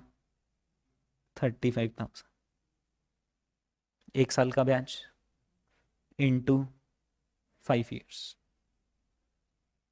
1,75,000। ब्याज 1,75,000, इंटरेस्ट हुआ 1,75,000, प्लस प्रिंसिपल कितना हुआ? 5 लाख, यानी टोटल पेमेंट कितना करना है? 6,75,000। जो टोटल पेमेंट करना है 6,75,000 का, उसको कितनी किस्तों में बांट दो? 5 आसान किस्तों में बांट दो, यानी कि कितना बनता है? 6,75,000 डिवाइडेड बाय 5 कितना होता है ये? 1,35,000। हमने क्रॉस वेरीफाई भी कर लिया कि 1,35,000 अगर हम हर साल देंगे, इंटू 5 साल तक देंगे, तो 1,35,000 इंटू 5 करो जरा, कितना होता है? टोटल हम 675 दे देंगे, जिसमें से 5 लाख क्या हो जाएगा? प्रिंसिपल। बचा हुआ क्या हो जाएगा? 1,75,000 ब्याज। लेकिन ये जब आप कैलकुलेट कर रहे थे ना, तो ये आपको समझ में आ गया कि कैलकुलेशन ही गलत है। क्यों गलत है? क्योंकि जो ब्याज आपने कैलकुलेट कर दिया वो पूरे किस पर कैलकुलेट कर दिया? 5 लाख पर 7%, 35,000, कितने साल? 5 साल। और कितना बोल दिया? 175। क्या हर बार जो आपको ब्याज लगेगा वो 5 लाख पर लगेगा? धीरे धीरे जैसे जैसे प्रिंसिपल कम होता जाएगा, प्रिंसिपल आउटस्टैंडिंग कम होता जाएगा, वैसे वैसे ब्याज भी कम होगा।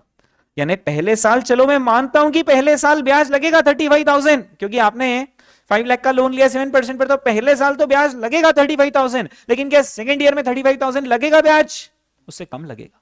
तो क्या 5 ईयर्स में ब्याज 1,75,000 लगेगा? उससे कम लगेगा। बस गए रे ओबामा। क्या करना है दोस्तों? कैलकुलेट हमें इक्वेटेड एनुअल इंस्टॉलमेंट। मतलब कॉन्सेप्ट तो आपके मजबूत होने चाहिए, नहीं तो रियल लाइफ में कोई भी आपको ऐसे ऐसे सिचुएशन फेस करनी पड़ सकती है। सीए हो यार, आप रिस्पेक्ट कैरी कर रहे हो, आईसीएआई के रिप्रेजेंटेटिव बनोगे आप, तो ये कॉन्सेप्ट तो आनी चाहिए ना। सामने वाला वो बंदा एमबीए लोकल कॉलेज से सूट बूट लगाकर बैठा हुआ है, वो अभी भी मुस्कुरा रहा है हमारी तरफ कि सीए साहब बताएंगे इक्वेटेड एनुअल इंस्टॉलमेंट कितनी। हाँ, तो दोस्तों आज क्या सीखने वाले हैं हम? आखिर ईएमआई कैसे कैलकुलेट करेंगे? रियल लाइफ में जरूरत पड़ सकती है इसकी, यस। कार खरीदते वक्त जरूरत पड़ सकती है, घर खरीदते वक्त घर का लोन लेते हो उसमें भी क्या होता है? ईएमआई। इनफैक्ट कई बार जब आप सेल फोन खरीदते हो, उसमें भी क्या होता है? ईएमआई हो जाता है ना। क्रेडिट कार्ड पे भी क्या बन जाती है? ईएमआई। या कभी आप घर के लिए टीवी लेने गए, फ्रिज लेने गए, एसी लेने गए, वॉशिंग मशीन लेने गए, वहां पर भी क्या हो जाता है? ईएमआई। बजाज फाइनेंस नाम सुना हुआ है यार? हाँ, तो ईएमआई का कॉन्सेप्ट तो वाइड स्प्रेड है, आना चाहिए यार।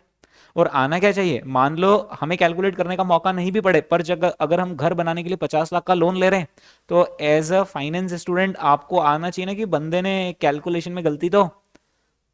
अरे यार सीओ ना आप, तो आप कैलकुलेशन भी तो वेरीफाई करोगे ना। तो आप कैसे करेंगे यार ईएमआई कैलकुलेट?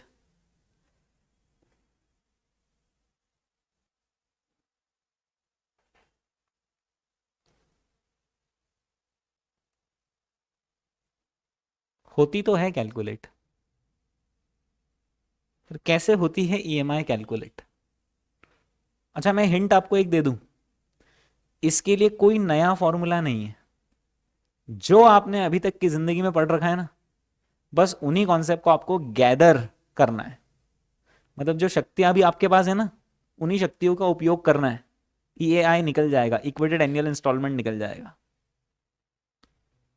तो अब ना आपको इसको सीधा नहीं सोचना है, एक मिनट एक मिनट, सीधा नहीं सोचना है, उल्टा सोचना है। देखना उल्टा कैसे सोचना है। क्या है, आज आप कितने का लोन ले रहे हो कार के लिए? है ना, आज हम कार के लिए ले रहे हैं 5 लाख रुपीस का लोन, राइट?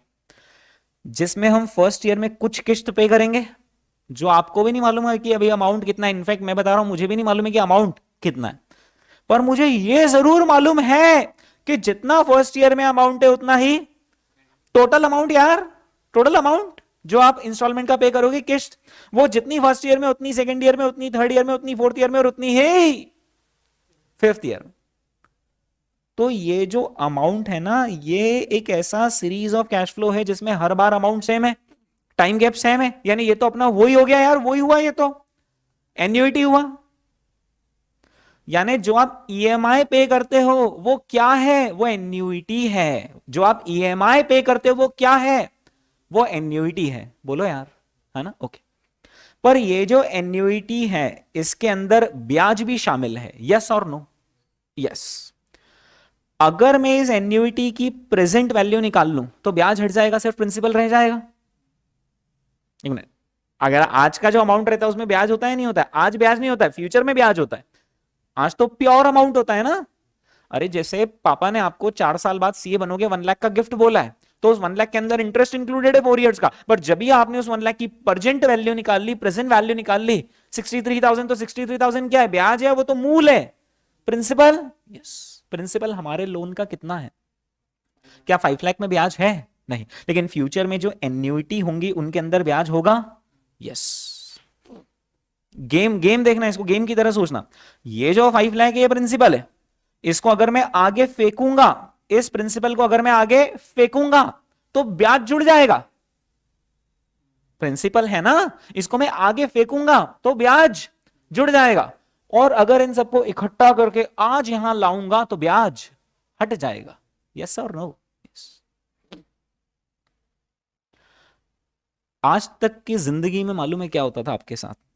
आपको ये नहीं मालूम होता था आपको क्या दिया गया होता था कि हर साल ये अमाउंट है। आप क्या करते थे उसकी प्रेजेंट वैल्यू निकालते थे, यानी ब्याज हटा देते थे, मूल रखते थे। आज दिन कुछ और है दोस्तों। आज हमें क्या मालूम है? हाँ, और क्या निकालना है? बोलो ये इंटर। तो कुछ चला अपना वहां पर बैठे बैठे। यानी एक बात बताओ, कोई नया फॉर्मूला, नायाब फॉर्मूला आएगा ईएमआई कैलकुलेट करने का, ईएआई कैलकुलेट करने का? कोई रॉकेट साइंस फॉर्मूला आ रहा है स्पेस से, या वही अपना वही कॉन्सेप्ट लग रहा है? कौन सा कॉन्सेप्ट लग रहा है? Present value of an annuity. Formula repeat करें मेरे साथ प्रेजेंट वैल्यू ऑफ एन्युइटी का। Present value of annuity is equal to A into PVF. वो वन माइनस वाला नहीं, अपन तो वो वाला तीसरा वाला फॉर्मूला अपनाओ, है ना? Present value of annuity PVA is equal to A multiplied by PVF at the rate of R% for n periods. Yes, तो ये मैंने यहां पर वो फॉर्मूला लिख दिया, PVA is equal to A multiply by PVF at the rate of R% for n years. आज तक क्या होता था? आज तक ये पता होता था, अमाउंट तो पता ही होता था ना हर बार का, ये पता होता था रेट ऑफ इंटरेस्ट कितना होता मालूम है, ये पता होता था हम क्या निकाल लेते थे। आज दिन कुछ और है। आज ये पता है, रेट ऑफ इंटरेस्ट तो मालूम ही ना कितना परसेंट है, 7%। एन मालूम है, हाँ, और क्या मालूम है? प्रेजेंट वैल्यू कितनी है? 5 लाख। क्या निकालना है? नहीं निकल सकता हमसे? निकल सकता, निकाल ले। हाँ ठीक है, कैसे निकालेंगे दोस्तों? प्रेजेंट वैल्यू ऑफ एन्युइटी की जगह कितना सेट कर दिया आपने? 5 लाख। ए को ए ही रखो, क्योंकि आज ए एक अननोन वेरिएबल है हमारी जिंदगी में, eight the rate of 7% for 5 years. तो सबसे पहले किसको सॉल्व कर लोगे? कर लो फटाफट कर लो। कैसे करोगे आप इसको solve? 1 divided by 1.07, 5 times equal, हाँ, और जीटी तो आ जाएगा ना प्रेजेंट वैल्यू एन्युइटी फैक्टर समेट कर। कितना आ रहा प्रेजेंट वैल्यू एन्युइटी फैक्टर? 4.10 कुछ आ रहा है। ये करते जा रहे हो ना आप, आपको ही करना है, सब देख रहे हैं आपको। पापा वो सामने वाला, वो अभी तक भी मुस्कुरा रहा है कि कर पाएगा कि नहीं कर पाएगा। तो 1 divided by 1.07 equal equal equal equal करा 5 बार, और जीटी करा, हाँ, 4.10। अब क्या कर लेंगे, जो 4.10 है उसको इधर लाकर 5 लाख से डिवाइड, तो 5 लाख डिवाइडेड बाय 4.1002। ए का आंसर बोलो कितना था? 121,945। ये देखो दोस्तों आंसर क्या, ये और सेम आंसर आ गया 121,945। आप चाहते तो इस फॉर्मूले से भी सॉल्व कर सकते थे, इसमें भी डेटा फिट करके होता है। 121,945 आ गया आंसर। ठीक है, जिंदगी में पहली बार हमने ईएमआई निकाली। कितने की ईएमआई हम बोलने वाले हैं? 1,21,945। 1,21,945 की बनेगी ईएमआई। अच्छा, ये जो नंबर कैलकुलेट करके हमने बोल दिया ना, कैलकुलेटर पे हमने करा और हमने बोल दिया पापा 1,21,945 की ईएमआई बनेगी। सामने वाला बंदा हैरान रह गया एकदम कि यार इसने कैलकुलेट कर दिया 121,945। पापा ने विश्वास कर लिया हमारे नंबर पे कि हाँ 121,945 बेटा बोल रहा है, सीए कर रहा है तो सही ठीक ही बोल रहा होगा। लेकिन अंदर ही अंदर हमें कॉन्फिडेंस नहीं बन रहा है कि ये जो नंबर आया है ये सही है या गलत है। तो ये सीन थोड़ा अब और आगे बढ़ा, और पापा ने उस बंदे को, पापा को हम पर अभी भी नाज है कि यार बंदे ने कैलकुलेट कर दिया 1,21,945। पापा ने कहा बेटे ने ईएमआई तो निकाल दी है, लेकिन जहां तक मुझे ध्यान है आप लोग एक शेड्यूल देते हो। वो ईएमआई का एक शेड्यूल आता है ना, कि इतना आपका आउटस्टैंडिंग है, इतना ब्याज बना, इतना मूल में गया, अभी इतना ब्याज आउटस्टैंडिंग है, नेक्स्ट ईयर इतना आउटस्टैंडिंग है, इतना ब्याज बना, इतनी किस्त भरी, इतना मूल में गया, इतना आउटस्टैंडिंग, और आखिरी में वो लोन क्लियर। तो वो दो ना, उसको क्या बोलते हैं? तो उस बंदे ने, एमबीए वाला वो जो बंदा था, उसने बोला सर इसे लोन अमोर्टाइजेशन शेड्यूल बोलते हैं। क्या बोलते हैं? Loan amortization schedule. हम भी समझ गए लोन हमारा धीरे धीरे अमोर्टाइज होता जा रहा है। पापा ने उससे कहा तो प्लीज आप एक काम करो, मुझे लोन अमोर्टाइजेशन शेड्यूल निकाल कर दे दो। वो बंदा वापस, सर सीए तो आपके घर में है, हमारी क्या मजाल कि हम आपको ऐसा शेड्यूल बनाकर दें। हमने कहा बेटा तू मिल बाद में अब लोन अमोर्टाइजेशन शेड्यूल हमने जिंदगी में कभी मतलब बनाया भी नहीं यार, ना कभी पढ़ा। And now you have to give loan amortization schedule to पापा, उनको देना है लोन अमोर्टाइजेशन शेड्यूल। हमने फिर से हमारे होश संभाले और हमने एक बात और क्लिक हो गई कि अगर हमारे इस अमाउंट में जो हमने किस्त निकाली ना 1,21,945 की, अगर इस किस्त के अमाउंट में जरा सी भी सच्चाई है तो लोन अमोर्टाइजेशन शेड्यूल जब हम बना रहे होंगे तो आखिरी में 5th ईयर में हमारा लोन का जो बैलेंस आउटस्टैंडिंग आएगा वो 0 आ जाएगा। अगर इस नंबर में जरा सी भी सच्चाई है तो यस।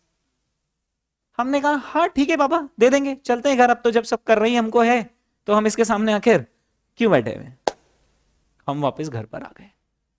पापा ने बोला बेटा याद है ना लोन अमोर्टाइजेशन शेड्यूल दो यार फटाफट, ताकि मेरे को मालूम चले कितना क्या है, कितना वो अपना हर साल ब्याज लग रहा है, कितना प्रिंसिपल जा रहा है, टैक्स वैक्स में छूट, ये सब देखना पड़ेगा ना अपने।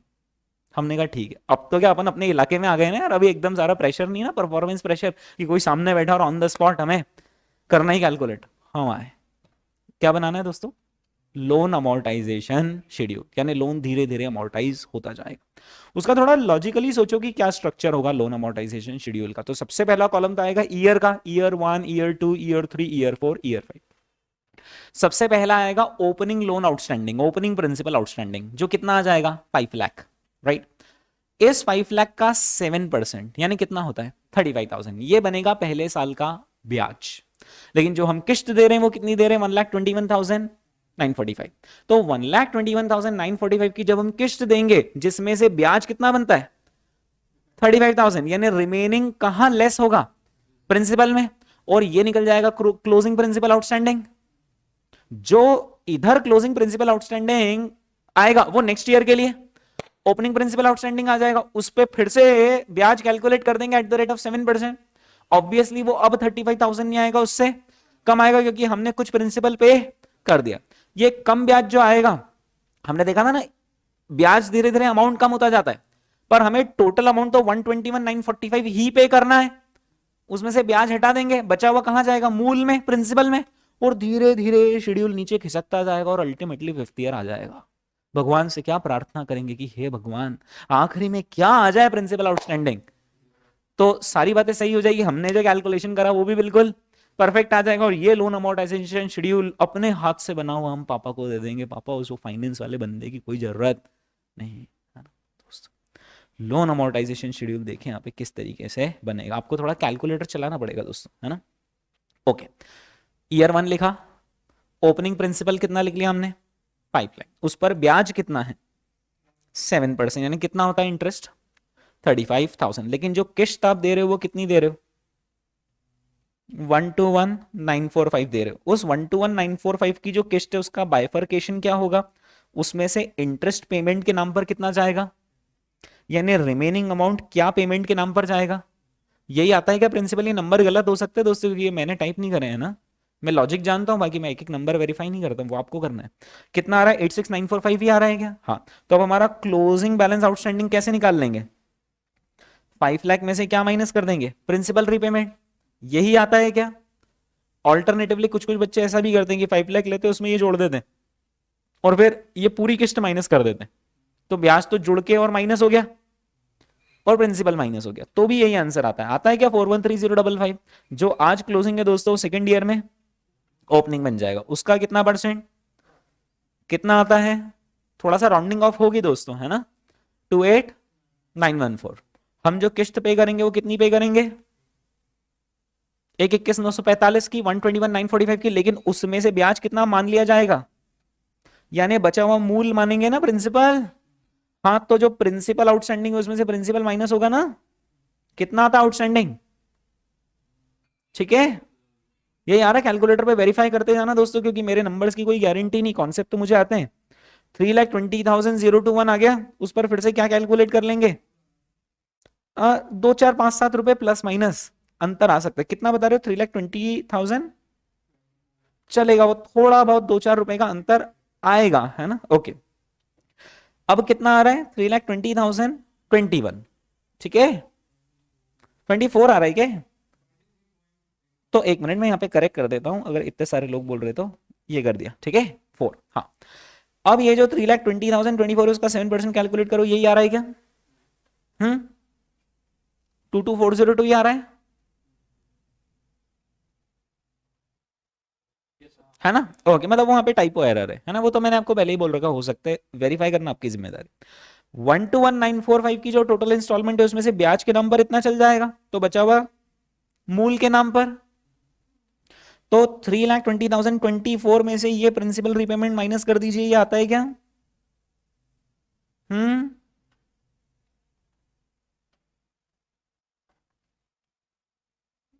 ओके। अब ये जो 220481 है, ये फोर्थ ईयर का प्रिंसिपल आउटस्टैंडिंग बन जाएगा ओपनिंग।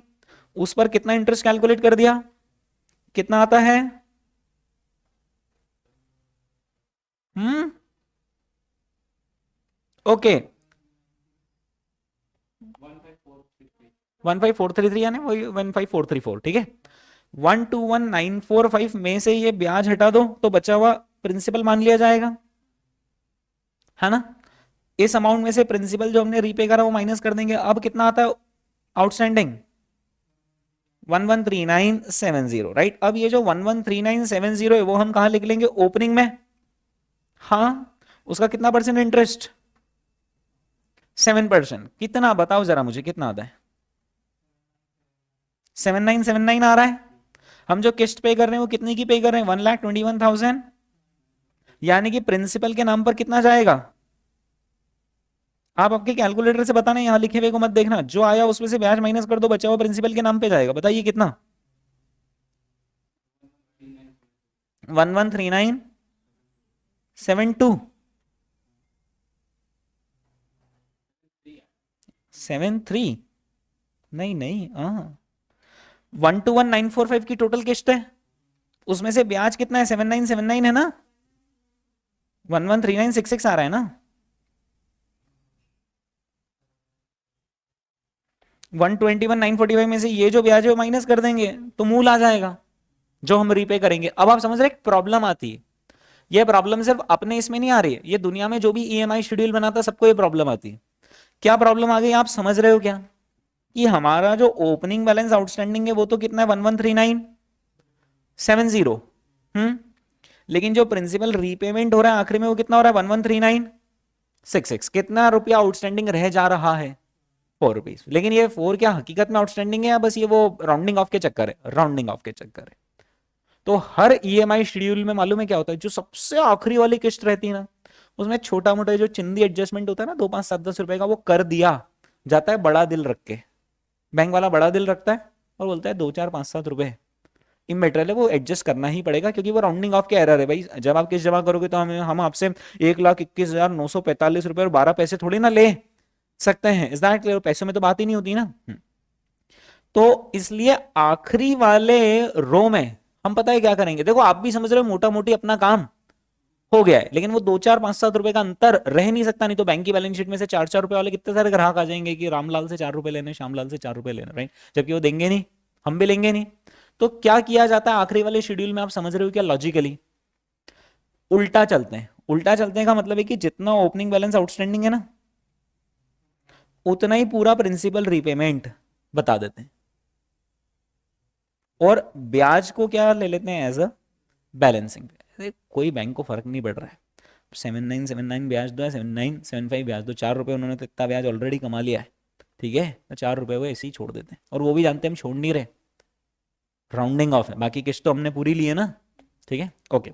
तो सबसे आखिरी वाली रो में ध्यान रखना, जब आप लोन अमोर्टाइजेशन शेड्यूल बनाओगे तो जितना प्रिंसिपल आउटस्टैंडिंग है उतना ही क्या आ जाएगा? Principal repayment. और जितनी आपकी टोटल किस्त है उसमें से अब आप प्रिंसिपल रीपेमेंट माइनस करोगे तो उतना आ जाएगा आपका ब्याज। ये देखो क्लोजिंग बैलेंस कितना आ गया? 0। अपने हाथ से बना हुआ ये इक्वेटेड एनुअल इंस्टॉलमेंट का शेड्यूल हम ले जाकर पापा को, और इस बार जो कॉन्फिडेंस है वो डबल है। पिछली बार तो हमें ही नहीं बन रहा था कॉन्फिडेंस कि ये नंबर सही है या नहीं, लेकिन लोन अमोर्टाइजेशन शेड्यूल बनाया और आखिरी में क्या आ गया? तो अपना कॉन्फिडेंस बन गया, राइट? अब लग रहा है ना कि हम भी कर रहे हैं सीए। हाँ, आने दो, कौन है वो, राइट? तो दोस्तों आज आपने मुझसे क्या सीख लिया? ईएमआई कैलकुलेट करना सीख लिया। सर आपने ईएआई सिखाया, आपने ईएमआई नहीं सिखाया। तो दोस्तों ईएमआई में क्या होता है? यहाँ पे first month, second month, third month, 5 6 7 9 10 11 12 13 15 16 ऐसे करके 60 किस्तें होती है। तो ईएमआई में सिंपल मालूम है क्या करना, यहाँ पे आपने रेट ऑफ इंटरेस्ट कैसी ली है, साल भर की, और क्या ले लिए, 5 साल। अब 5 साल की जगह आप कितने महीने ले लोगे, 60 मंथ्स। और रेट ऑफ इंटरेस्ट साल भर का लोगे क्या, नहीं, वो भी पर मंथ लेना पड़ेगा, ठीक है। तो 7 सपोज करो कि 6% है rate of interest per annum, तो पर मंथ कितना हो जाता है, आधा परसेंट। तो यहाँ पे 0.5% लेना और कॉमा 60 मंथ। अब वो थोड़ा सा कैलकुलेटर में कैलकुलेशन बहुत ज़्यादा हो जाएंगे, क्योंकि 60 मंथ तक आपको करते जाना पड़ेगा, 1 डिवाइडेड बाय 1.005 और equal equal equal equal equal से करते जाना पड़ेगा, कितनी बार, 60 टाइम्स, और फिर 5 लाख डिवाइडेड बाय वो कर देना। तो अब आपकी मंथली इंस्टॉलमेंट कैलकुलेट हो जाएगी। अब आप उस मंथली इंस्टॉलमेंट के हिसाब से अगर शेड्यूल बनाओगे, लोन अमोर्टाइजेशन शेड्यूल बहुत लंबा बनेगा, 60 किस्तें, तो आखिर में 60th जो इंस्टॉलमेंट आएगी वहां पे जाके आपका लोन आउटस्टैंडिंग जीरो हो जाएगा। बस वो छोटा मोटा आपको एडजस्टमेंट 2 5 7 10 20 रुपए का करना पड़ सकता है। आ गया क्या आपको इंस्टॉलमेंट शेड्यूल? अब कभी आप किसी का भी लोन का स्टेटमेंट देखोगे तो आप कनेक्ट कर पाओगे चीज़ों को। हाँ, ओके दोस्तों, ये हमने यहाँ पर ना हमारे बेसिक्स कंप्लीट किए हैं। ये सारे वो बेसिक्स हैं जो कि आपको अभी काम में आने वाले हैं, while calculating cost of debt, while calculating cost of preference, cost of equity, cost of retained earnings, overall cost of capital, ठीक है। ओके दोस्तों, एक छोटा सा ब्रेक लेंगे और उसके बाद फिर हम हमारी जर्नी शुरू करेंगे how to calculate cost of debt. चलिए दोस्तों, एक छोटा सा ब्रेक।